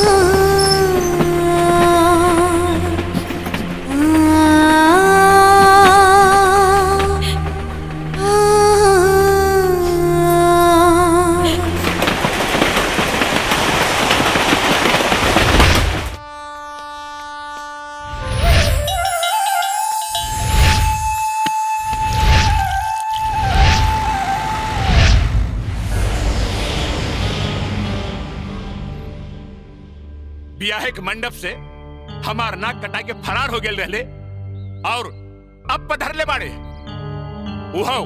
शहर से डायरेक्ट ब्याह करके। बेटा जटाशंकर, हमार पोता ब्याह करके आइल बा, कोनो चोरी चकारी करके नहीं खे आइल जे तू भबक रहल बाड़ा। बाबूजी, उहे तो हमहू कहतानी। बाबूजी, माई ठीक कहती है। अरे खाक ठीक कह रहल बिया। खेत एक मुकदमा चल रहल बा, घरे में तोहार बहन जवान कुंवारी बैठल बिया। बबलू के पढ़ाई लिखाई के पैसा जोड़े के बा से अलग और ऊपर से ये नौटंकी। तो ऐसे काहे न कहती कि दूसरा के खीस बेटा पे निकालतानी। गुड़िया खीस बटलो ही पे। अरे मटरुआ, मुहावरा तो सही बोल। सही मुहावरा है सौतन के खीस कठौती पे। बाबूजी, अब ज्यादा ना खिसाई। दुल्हन घर के लक्ष्मी होली, हमनी के दुल्हन के स्वागत करे चाहिए। अरे लड़की पगला गेल बिया। बबुआ जी, बम्बई से ब्याह कई आइल बाड़ा त लड़की के जात पात कुल खानदान और धर्म के पता बाकी ना। ए जी, जात पात से का होला, लड़की के बुद्धि विचार और संस्कार अच्छा होके के चाहिए। अच्छा, अब तू भी हमरा के बुद्धि देबू। एकरा बुद्धि बा तबे तो देत बिया, जेकरा बुद्धिए नहीं खे से का दीही।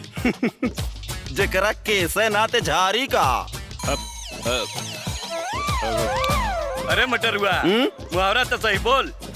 जेकरे नोहे ना से बकोटी का। हाँ दद्दा। ए बाबूजी, ना हमरा के झारे के बा ना बकोटाई के बा। बाकी राउर पोता जौन कैले बा ना, वो ठीक नहीं खे कैलस। सुना, जब तक माई बाबूजी के पैर ना छुआबू ना, तब तक ये लोग रिसियाइले रही हैं। जा जाके पैर छुआ जा। सदा सुहागन रह बहू। दूधो नहाओ पुतो फला।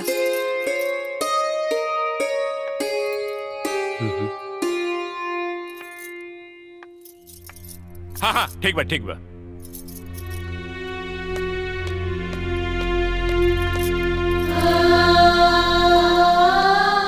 माई आरती उतारे ना। देखा, परेशान मत होकर। बाबूजी बहुत सीधा हमें 1-2 दिन में पिघल जी। हाँ बबुआ, बहू एने आवा।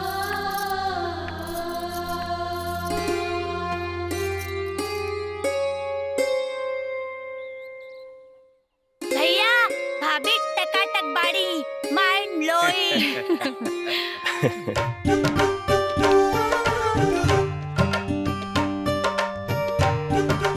चला भितरी चला।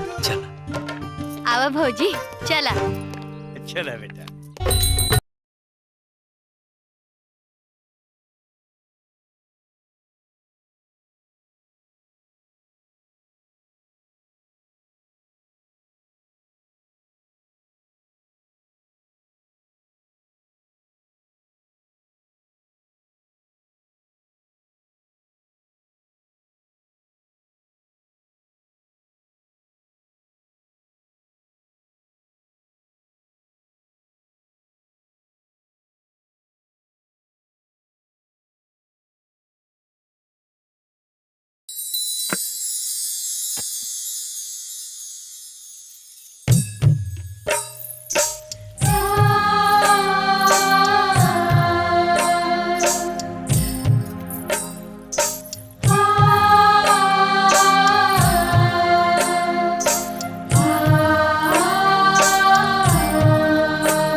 तो तुम दोनों ने छुपाया है उन दोनों को। अब सच सच बता दो वो दोनों कहाँ हैं, वरना तुम लोगों को अच्छी तरह मालूम है ये पूरा मुंबई शहर हमारे नाम से कांपता है। देखिए, हमार गल चिकन जरूर है, बाकी हमार अकल ना चिकन है ना किस्मत। इसीलिए तो आज तक हम लोग को चिकन काम किए ही नहीं, और जो भी कुछ किए आपा ही किए। अपन बिटिया के बियाह किए और हमसे पूछ रहे हैं बेटी दामाद कहाँ गया। चुप रहो। कैसा दामाद? मैं इस शादी को नहीं मानता। लेकिन कानून तो मानेला, फेविकॉल लगा के। कानून? कैसन कानून है बाबूनी? कानून के कोइलवार साहब पाकट में लेके पहलेजा घाट घूमेलन। ए लड़की, कान खोल कर सुन लो। हमने अपनी जिंदगी में 2 चीजों का हिसाब कभी नहीं रखा, टेंडर में बोली और गुस्से में गोली। और इस बात को गिदड़ भभकी मत समझना। अब सच सच बता दो वो लोग कहाँ हैं। राजा के गांव। कहाँ है उनका गांव? हमको पता है साहब। अरे वो बार बार अपने गांव का नाम हमको बताता था, वो भी पिन नंबर के साथ। जय विजय। जी पापा। राजा के गांव चलने की तैयारी करो। हमें अपनी बेटी को लाने के लिए अगर जरूरत पड़ी तो खून की नदियां भी बहा देंगे। ए साहेब, बुरा न मानी तो एको बात कहे। बिहार में रउआ से एको पत्ता भी नहीं ली फेविकॉल लगा के। काहे से कि वहाँ बच्चा बच्चा के हाथ में कट्टा होला। और एक बात और जान ली, जेकर मेहरी सुंदर ओकर होला ठट्ठा, और जे बोलेला खट्टा ओकरे पे चलेला कट्टा। सही कहता रो। काट के फेंक दी है ना, तब पता भी न चली कि सिंघानिया के रहे, ओकर बाल बच्चा के रहे और ओकर पता ठिकाना का रहे। फेविकॉल लगा के। Shut up!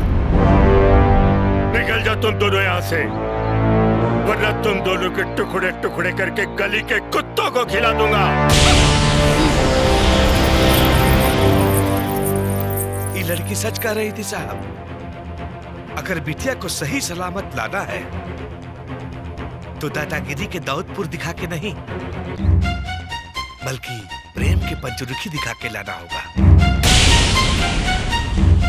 मतलब? वहां जाके हम लोगों को बोल के बनियापुर में मिठास का मढ़ौरा घोलना पड़ेगा। लेकिन ये हो कैसे सकता है? भोजपुरी सीखना पड़ेगा। भोजपुरी? भोजपुरिया लोगन के रहन सहन, तौर तरीका, ये सब सीखना पड़ेगा। फिर हम लोग जाके बिटिया के समझा बुझा के लेके चले आएंगे। ओ तो रवा लोग के भोजपुरी सीखे के बा, ई जान के हमरा बड़ा खुशी भइल कि रवा लोग के मन में भोजपुरी प्रेम हिलोर मार रहल बिया। ए मास्टर, बैठो। बैठे। सॉरी मास्टर, हम भोजपुरी बोलना तो दूर, हम सुनना भी पसंद नहीं करते हैं, लेकिन हमें मजबूरी में एक इमरजेंसी केस है, इसलिए सीखना पड़ रहा है। इमरजेंसी केस? ऐसन कौन इमरजेंसी पड़ गई महाराज? ज्यादा बको मत।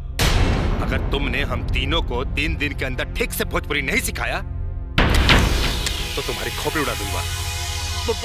जरूर सिखा दे। बाकी तमाचा तो हटा ली महाराज।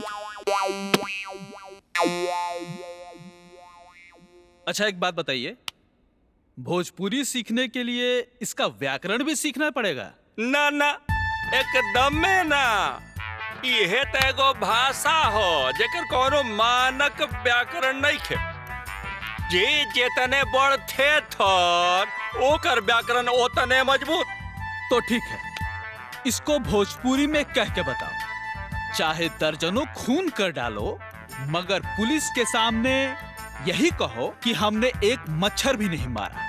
7 बेर सतुअन, अब हतार के आगे दातुअन। कमाल है, भोजपुरी में इतनी बड़ी बात इतने कम शब्दों में बोली जाती है। हाँ?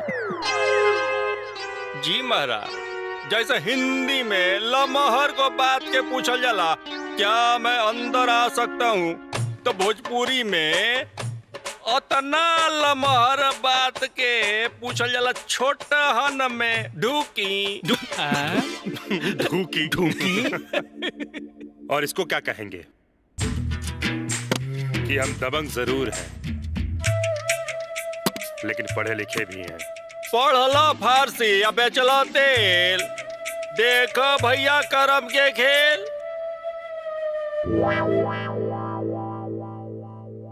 और अगर रास्ते में अगर टॉयलेट लग जाए तो उसे क्या कहेंगे?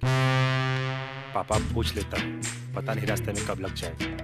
हाँ हाँ पूछ लेते हैं। बताइए। अगर रास्ते में टॉयलेट लग गया तो उसको क्या कहेंगे? झाड़ा लागल बा।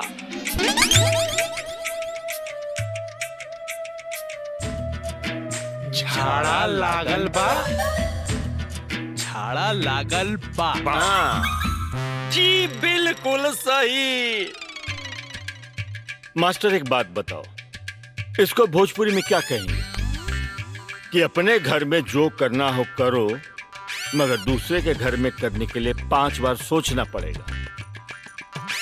अपन घर हग हग भर और दूसरा के घर में थू कहूं में डर।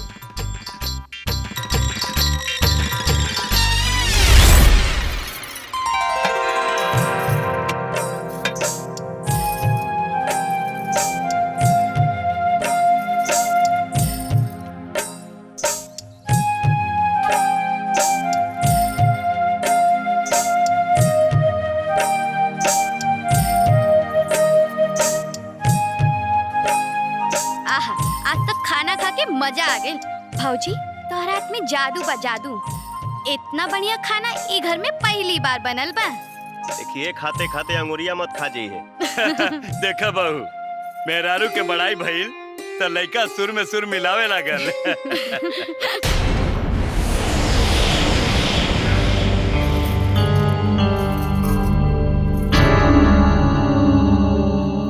केस की काबिल जी बोली ना।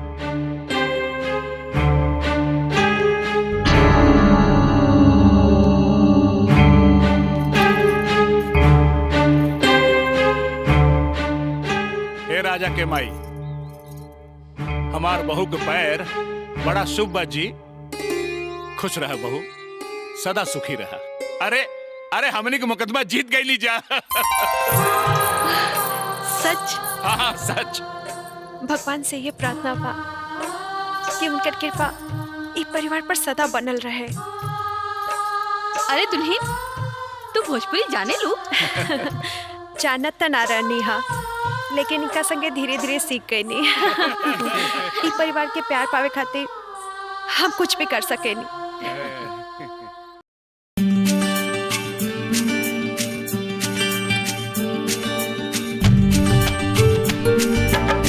La la la la la la la la la la. La la la la la la la la la la. La la la la la la la la la la la. La la la la la la la la. La la la la la la la la.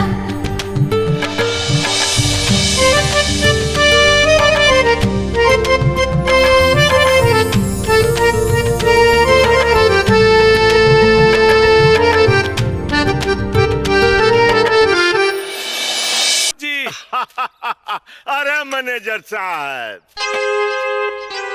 हमरा मालूम बा कि हमरा का बतावे आइल बानी।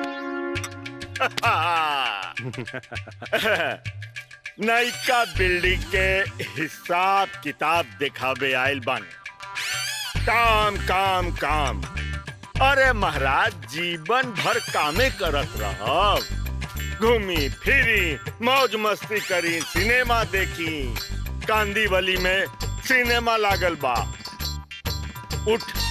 उठाई ले घुंघटा, चांद देख ला, जाई देखी। अरे भोजपुरी फिल्म बड़ा मजेदार होला। सही बोलनी नु मैनेजर साहब। अब बोली, हमार भोजपुरी कैसन लागल?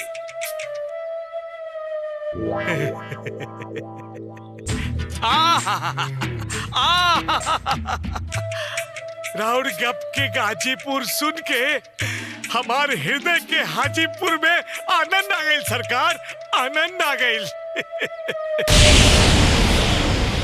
आनंद तब आई मैनेजर साहब, राजा के गांव जाए के तैयारी करी। हम अपना बेटी के तले के अइबे करब, बाकी अपना भोजपुरी जबान के मिठास से राजा के जिंदगी में जहर घोल दे।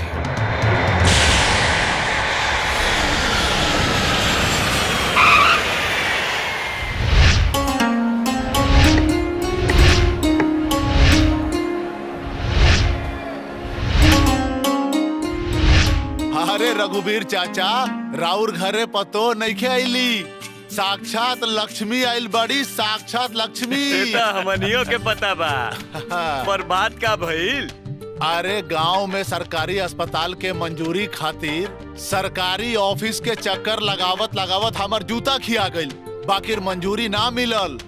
लेकिन ई राधिका बहू डिप्टी कलेक्टर से मिल के ना एके हफ्ता में ई काम करवा देली। अरे भाई, तो पतो के कर बिया है। चुप करा।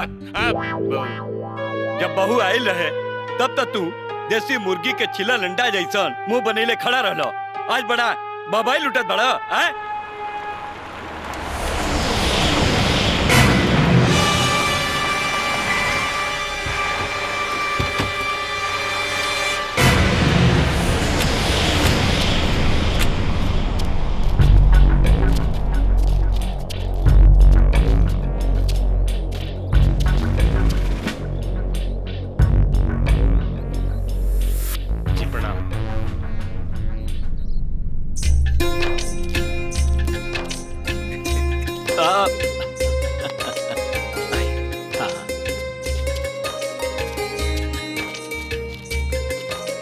बाबूजी जी प्रणाम। ये दादाजी जी प्रणाम। और ये मुखिया जी हमारे छोट भाई और ये सिंघानिया साहब।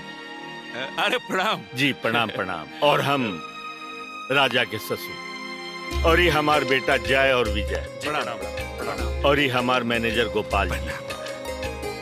आओ भाग की रउआ सबे हमारा घरे पधारनी। धूकी अब मतलब मतलब अंदर चली। आइए चलिए चलिए भीतर चलिए। पापा प्रणाम। पापा खुश रह, सदा सौभाग्यवती रह। पापा, आप मुझसे नाराज हैं ना? नाराज? वो कहे के बेटी, अरे अरे औलाद के खुशी में तब बाप के खुशी होला। हम कहे के नाराज हो। अच्छा, आप सब बैठिए, मैं चाय लेके आती हूँ। अच्छा, आई आई। बाबूजी, अचानक रहुआ यहाँ? सरप्राइज देवे आ गई नहीं। रउआ भी हमरा बिना बतौले राधिका के लेके यहाँ आ गई नहीं। बाद में हम सोचनी तब अपना गलती के हमरा बड़ा एहसास भई। कुछ रस्म रिवाज भी बाकी रह गए रहे। एगो तो बेटी बिया, कौन अरमान में कमी न रह जाए। अरमान? हाँ बेटा, हमनी के समाज में एकरा के पग फेरा कहल जाला। जोना में लड़की बियाह करके फिर नैहर लौट जाली आ दामाद जाके ले आवल। जी, हमने के यहाँ एके दोंगा कहल जाला। तो समझी कि हम अपना बेटी के दोंगा करावे आइल बानी। अगर रउआ लोग की मर्जी होखे त। समझी जी, एकर मतलब ही भइल कि राउर हमार घर आंगन सुना करा आइल बानी जा। अरे भाई, जब बहू चल जाई तो सब कुछ सोना हो जाई ना। बाकी रउआ ओकर पिता बानी, रउआ के भी हक बा ना। भला हमनी के का इतराज हो सकेला? अरे जब रउआ इतराजे नहीं के तब फिर बात का बा? जल्दी से विदाई कर दी। आज बड़ा शुभ दिन बा। हाँ, समधी जी पहला बेरी घर आइल बानी। आज तो जलसा होखे के ही चाहिए। हाँ बाबूजी, रउआ कह देनी तो जलसा शानदार होके।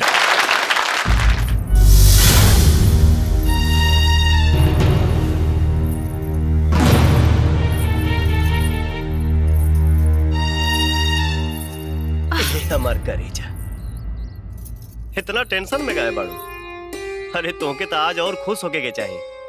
तुहार बाबूजी तोहके विदा करा के ले जाए आइल बाड़े। ये बात के तो चिंता हमरा खाए जा रहल बा कि पापा अचानक से यहाँ आ गइलन। न जाने काहे बहुत डर लागत बा। में डरे के का बात बा? तुहार पापा बिल्कुल बदल गइल बाड़े। बिटिया के जुदाई उनसे सहल ना गइल।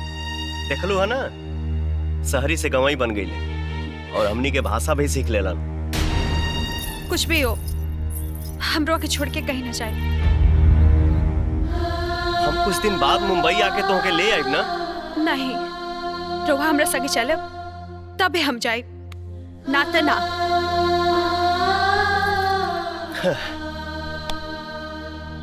अच्छा ठीक बा, हम आहू तोरा साथे चलब। खुश? तनी मुस्का दो।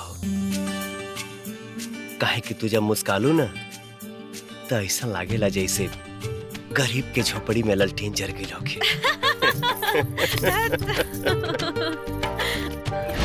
त्योहार बीत जाए, लड़की फिर वापस आ जाए। ठीक बा। अच्छा दादाजी, आशीर्वाद बेटा। प्रणाम। हाँ। चलिए चाचा। प्रणाम। खुश रहा। अच्छा प्रणाम। हाँ प्रणाम। आई। अरे उतर जाए भो। अरे बहुत भारी बा जी। अब आज्ञा दी। जी जी जी। प्रणाम। अच्छा प्रणाम। प्रणाम।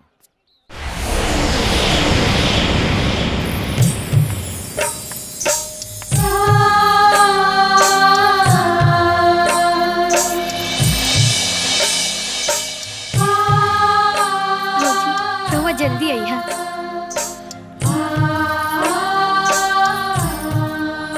खुश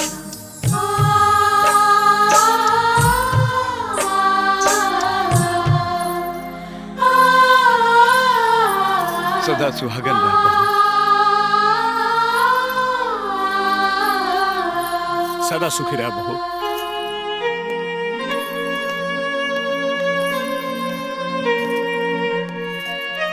बेटा, बहू के लेके जल्दी ही वापस आ जाइए, नहीं तो हमनी के मन न लागी।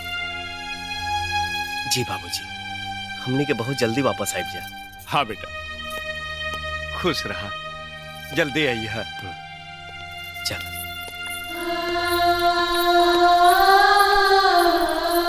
भैया भाभी बाय बाय।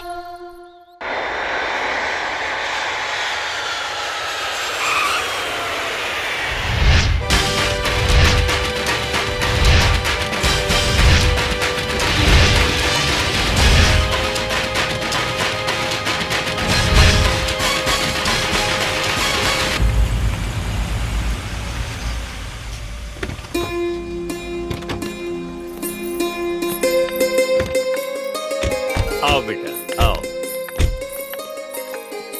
आजा बेटी। नमस्ते वाली। नमस्ते दीदी। नमस्ते दीदी। कमला हाँ? अंदर ले जाओ और आइए गाड़ी दीदी। से सामान जी, निकाल मालिक। लो। आओ बेटा।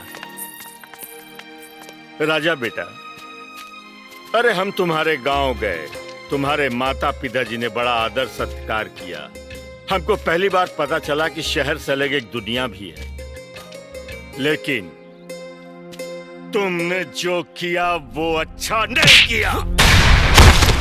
उठ हरामखोर, हमारी बेटी को लेके भागा था, भूल गया कि वो सिंघानिया की बेटी है, सिंघानिया की। अगर तू पताल में भी छिप जाएगा ना तो मैं तुम्हें खोज निकालूंगा। पापा पापा प्लीज राजा को छोड़ दीजिए पापा। ले जाओ उसको कमरे में बंद करो। पापा प्लीज प्लीज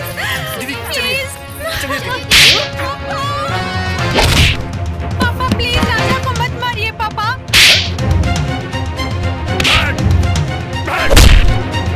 पापा मेरे राजा को छोड़ दीजिए पापा। पापा प्लीज दरवाजा खोलिए। तो रउआ यही खातिर अपनापन का दिखावा करके गांव से हमनी के यहाँ लेके आईनी। हाँ, एक बात रउआ भूल रहल बानी, राधिका हमार मेहरारू हिया। लीजिए सर।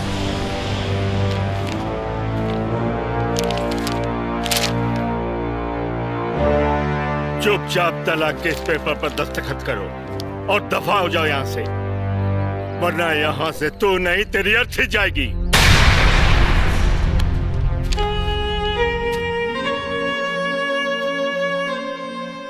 चाहे रउआ हमार जान ले ली, बकीर हम साइन ना करब, तलाक नहीं दे सकत। कहे कि हम राधिका से बहुत प्यार करीला। हम तुम्हें तब तक मारते रहेंगे जब तक तुम राधिका का नाम नहीं भूल जाओ।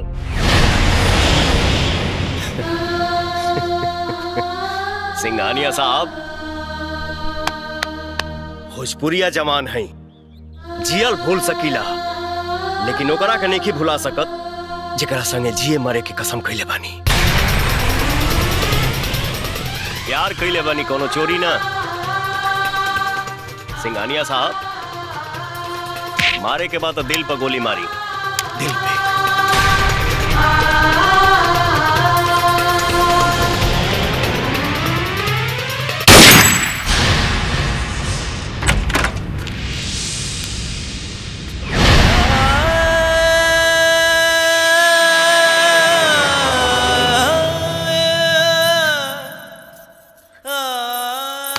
मार डाला, मेरे राजा को मार डाला।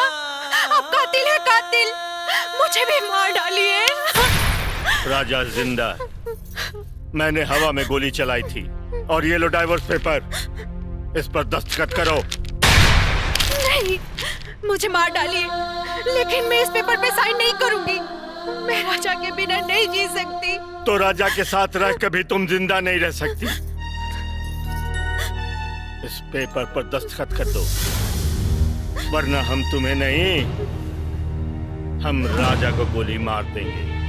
नहीं। हाँ, अभी इसी वक्त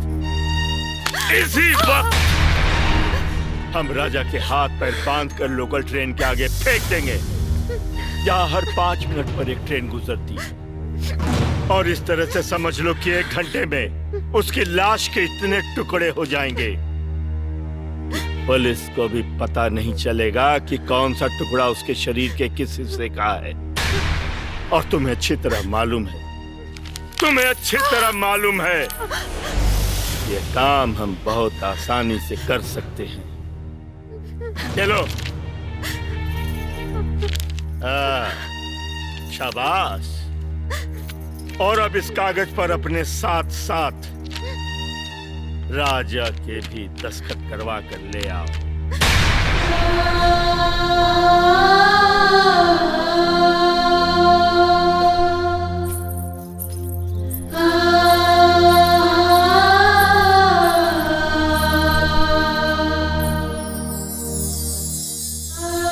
पेपर पे साइन मत करिए। हम साइन कर चुकल बानी। ना, ऐसा नहीं हो सकत। ये सब झूठ है। तू साइन नहीं कर सकत, काहे कि हम तो से बहुत प्यार करीला। और यदि ये लोग हमके मारे के चाहता ना, तो हम मारे खातिर तैयार बानी।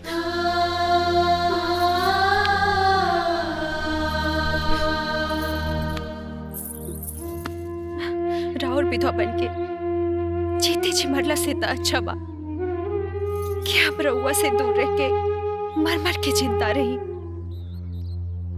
रउआ हमरा से दूर जहां भी कहीं जिंदा रही, हमरा संतुष्टि त रही कि हमनी के प्यार त जिंदा बा। और फिर एक न एक दिन वो भगवान के भी तरस जरूर आई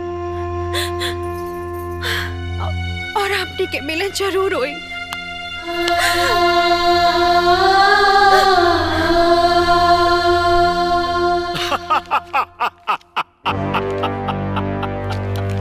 देखा, हमेशा जीतने वाला सिंघानिया फिर जीत गया। आज की रात इस जीत के नाम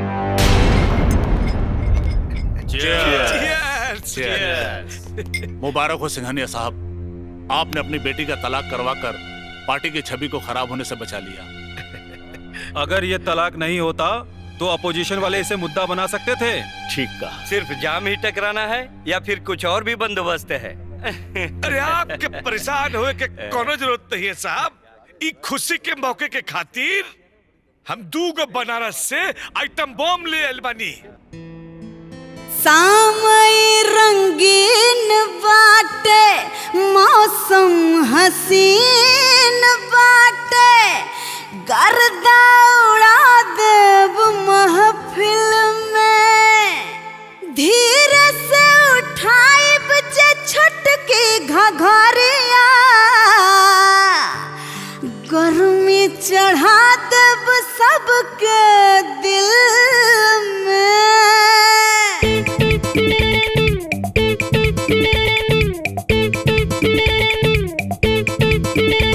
हो फूल झरी, बोला बोला ना, ए हो उड़न परी, कहा एने आवा, ए हो फूल झरी उड़न परी, अखिया तनी मिलावा, हमरी लेला हो तुमका तनी लगावा। ऐसे न मारा है तू नजरिया, अरे हिला के नाचा हो, हिला के।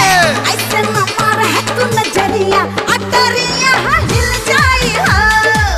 ऐसे न मारा है तू नजरिया, अटरिया हिल जाई हो, हिल जाई हो, हिल जाई हो, हिल जाई हो, हिल जाई हो।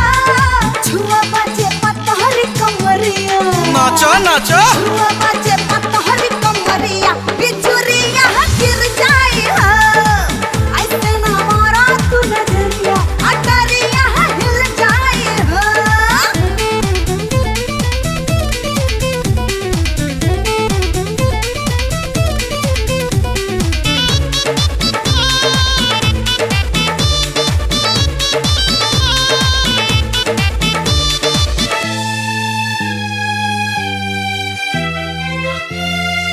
हो रोकला नहीं प्रेमी के प्यार हो, काहे खाती लोग तब बनला दीवार हो। जन्मो जन्म के ई नाता तुर देला काहे विधाता। नैया के नैया पीछे धारा में डुबोला, काहे भगवान तब किनारा बनला। दुखवा के दिन हमरा भाग में लिखाए, दिल के सपनवा कुल लोर में धुआए।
लागी नहीं छूटे रामा प्रीत के बंधनवा सजनी के बिना कैसे रही सजनवा उहे तबाड़ी हमर जान हो उनके में बसेला परान हो खेला दीवाना दिल बड़ा ही संजोग से केहू के प्रीत का है बचना ही लोग से मोहब्बत पे मारे लोगवा नफरत के छुरी मजा कवन पावेला बढ़ा के दिल के दूरी।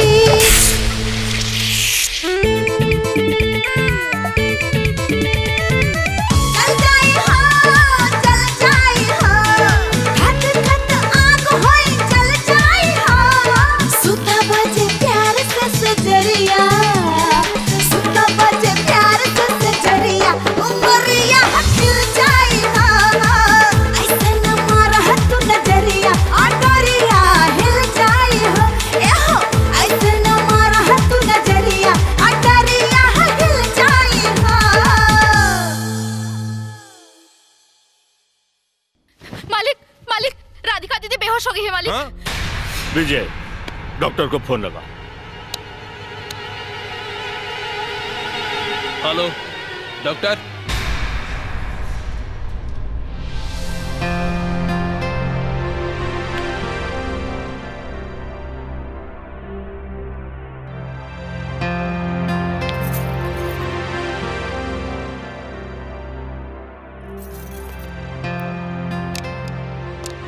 मुबारक हो सिंघानिया साहब, आपकी बेटी माँ बनने वाली है। क्या? जी।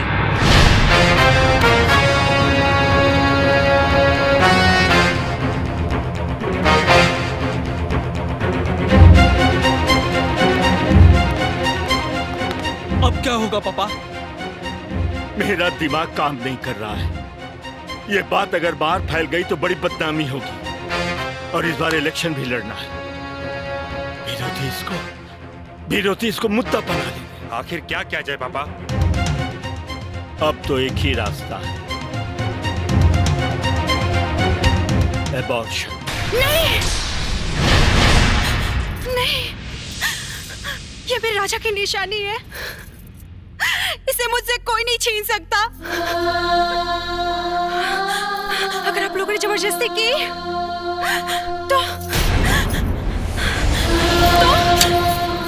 तो मैं अपनी जान ले लूंगी।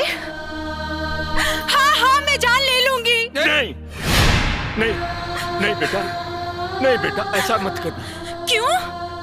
क्या इसलिए कि ये मेरी वजह से इलेक्शन का टिकट नहीं मिलेगा आपको? विरोधी पार्टी इसे मुद्दा बनाएगी। आपको राजनीति की चिंता है, करोड़ों की जायदाद की चिंता है, समाज में अपनी हैसियत की चिंता है, लेकिन मेरे सुहाग की चिंता नहीं, मेरे होने वाले बच्चे की भी चिंता नहीं है, मेरी भी चिंता नहीं है। तो मैं जीकर क्या करूंगी पापा? मुझे मर जाने दीजिए, मुझे मर जाने दीजिए पापा। नहीं नहीं नहीं नहीं बेटी, ऐसा मत कर। हम लोग ऐसा कुछ नहीं करेंगे जो तुम्हें पसंद नहीं।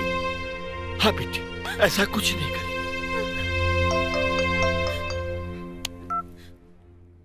हेलो हेलो सिंघानिया साहब। खुराना साहब नमस्ते।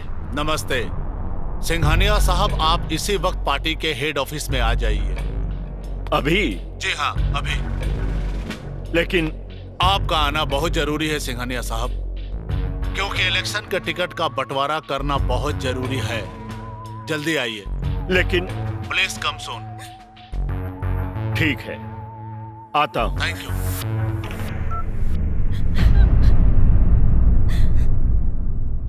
राधिका का ख्याल रखना। जी पापा।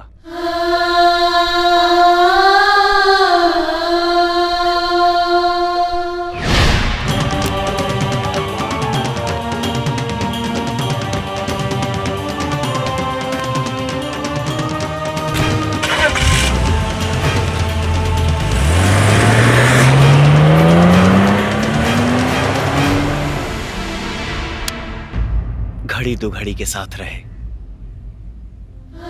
बाकी जिंदगी भर याद रहे। भूल चूक होके तो माफी चाहता नहीं।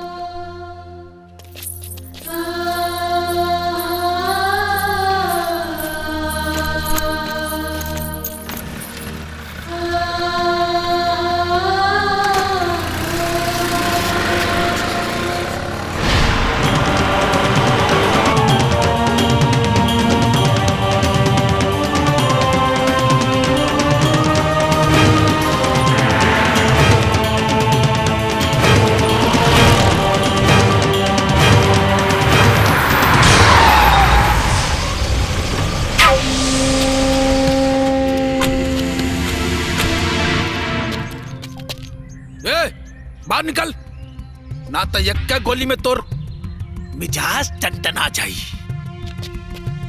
चल बाहर निकल।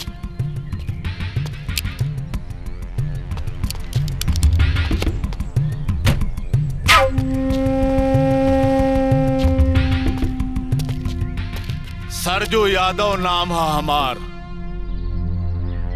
जेंगा हीरा से बढ़ के नगीना ना होला, ओंगा सरजू से बढ़ के कमीना ना होला। रुका रुका।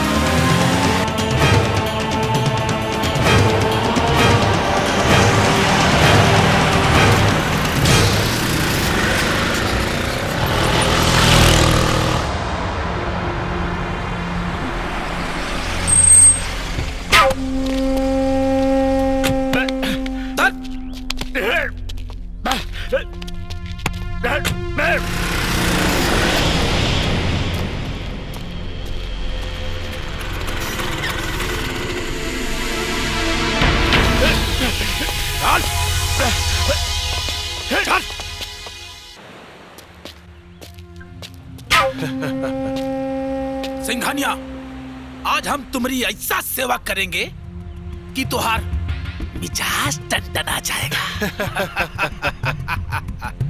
देखला हमार पावर, जब चाहती ना चूंटी लेखान मसल के रख देती।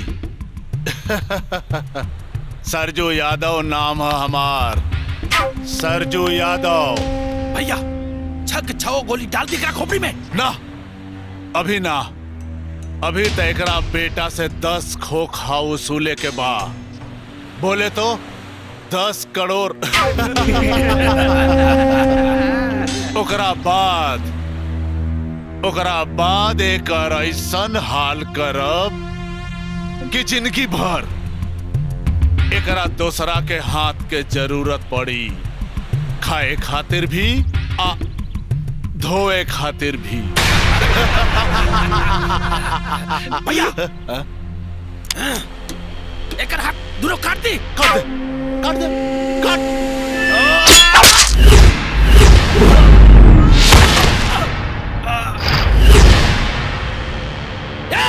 मारा संसार के।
बोल सिंघानिया। आज तो तय टंटना जाबे।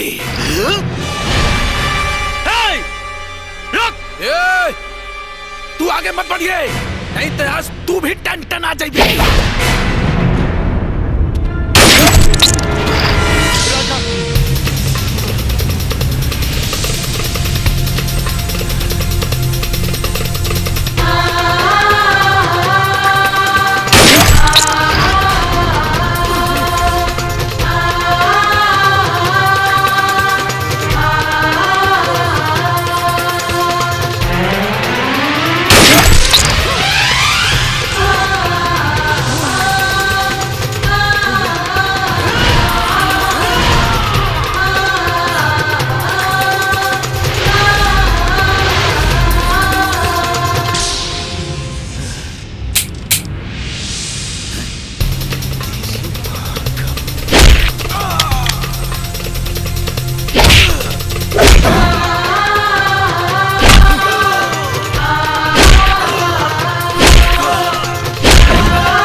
पकड़ सके ना, कोई भाग भी ना पाए।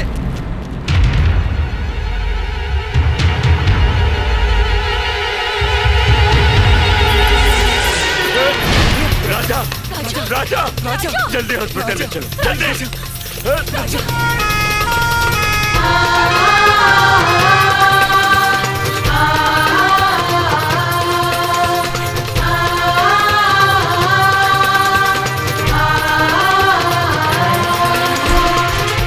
Very serious. डॉक्टर जितना रुपया चाहिए तुम ले लो, जितनी दवाइयाँ चाहिए तुम मंगवा लो, लेकिन इस बच्चे को कुछ नहीं होना चाहिए। इसकी जिंदगी बचा लो डॉक्टर, इसकी जिंदगी बचा लो। देखिए आप परेशान मत होइए, मैं पूरी कोशिश करूंगा। इन्हें अंदर लेके आओ फास्ट।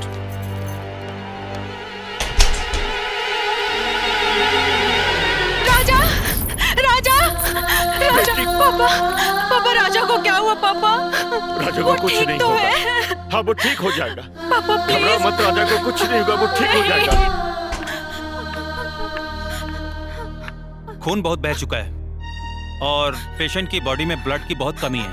आप चिंता मत कीजिए डॉक्टर साहब, हम अभी ब्लड बैंक में जाके ब्लड का बंदोबस्त करते हैं। देखिए मैंने ब्लड बैंक में बात कर ली है इंटरकॉम से, बट ऐसा है कि मरीज का ए पॉजिटिव ग्रुप होने के कारण वहाँ पे ब्लड अवेलेबल नहीं है। ब्लड का इंतजाम जल्द से जल्द करना पड़ेगा। तो मेरे शरीर से ब्लड का एक कतरा ले लीजिए, लेकिन मेरे राजा को बचा लीजिए डॉक्टर। हाँ डॉक्टर, पापा बोलिए ना। मेरा खून ले लीजिए, हम सबका खून ले लीजिए, लेकिन राजा को कुछ नहीं होना चाहिए डॉक्टर, कुछ नहीं होना चाहिए। जी डॉक्टर प्लीज।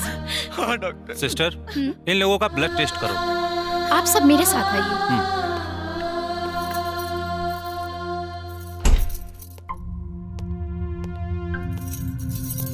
सॉरी सर, किसी का ब्लड ग्रुप मैच नहीं कर रहा है। डॉक्टर सिंघानिया साहब का ब्लड ग्रुप मैच कर गया। Very good. सिंघानिया साहब आप अंदर आइए। घबराओ मत बेटी। हे भगवान, राजा की रक्षा कीजिए।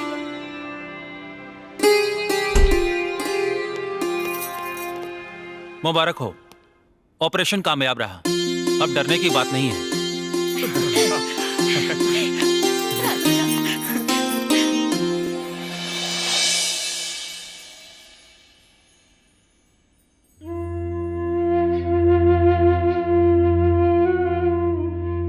जाए की इजाजत चाहता नहीं,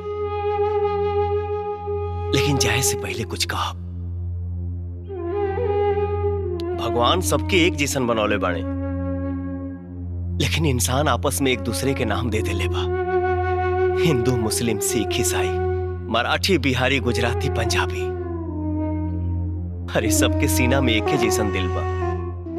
तो हर केहू के हक बा प्यार करे के। ऊंच नीच के भेदभाव भुला के हर केहू के इंसान कहलाए के चाहिए, हर केहू के हिंदुस्तानी कहलाए के चाहिए।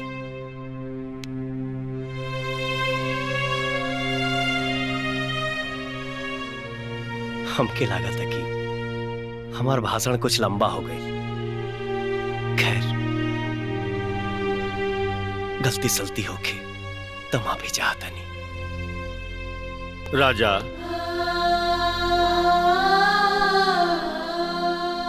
तू एगो ऐसन गलती करके जा रहल बाड़ा जकरा खातिर तोरा के माफ ना कइल जा सकेला। अरे ऐसे बढ़ के गलती का हुई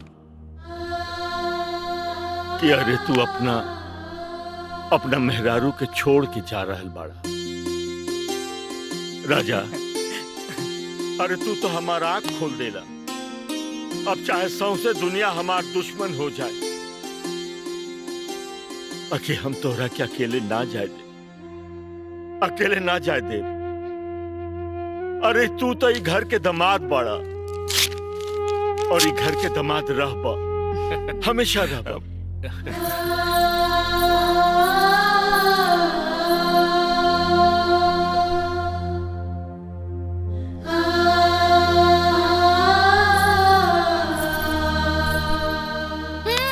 देखत का बड़ा सटा लो फेविकॉल लगा के।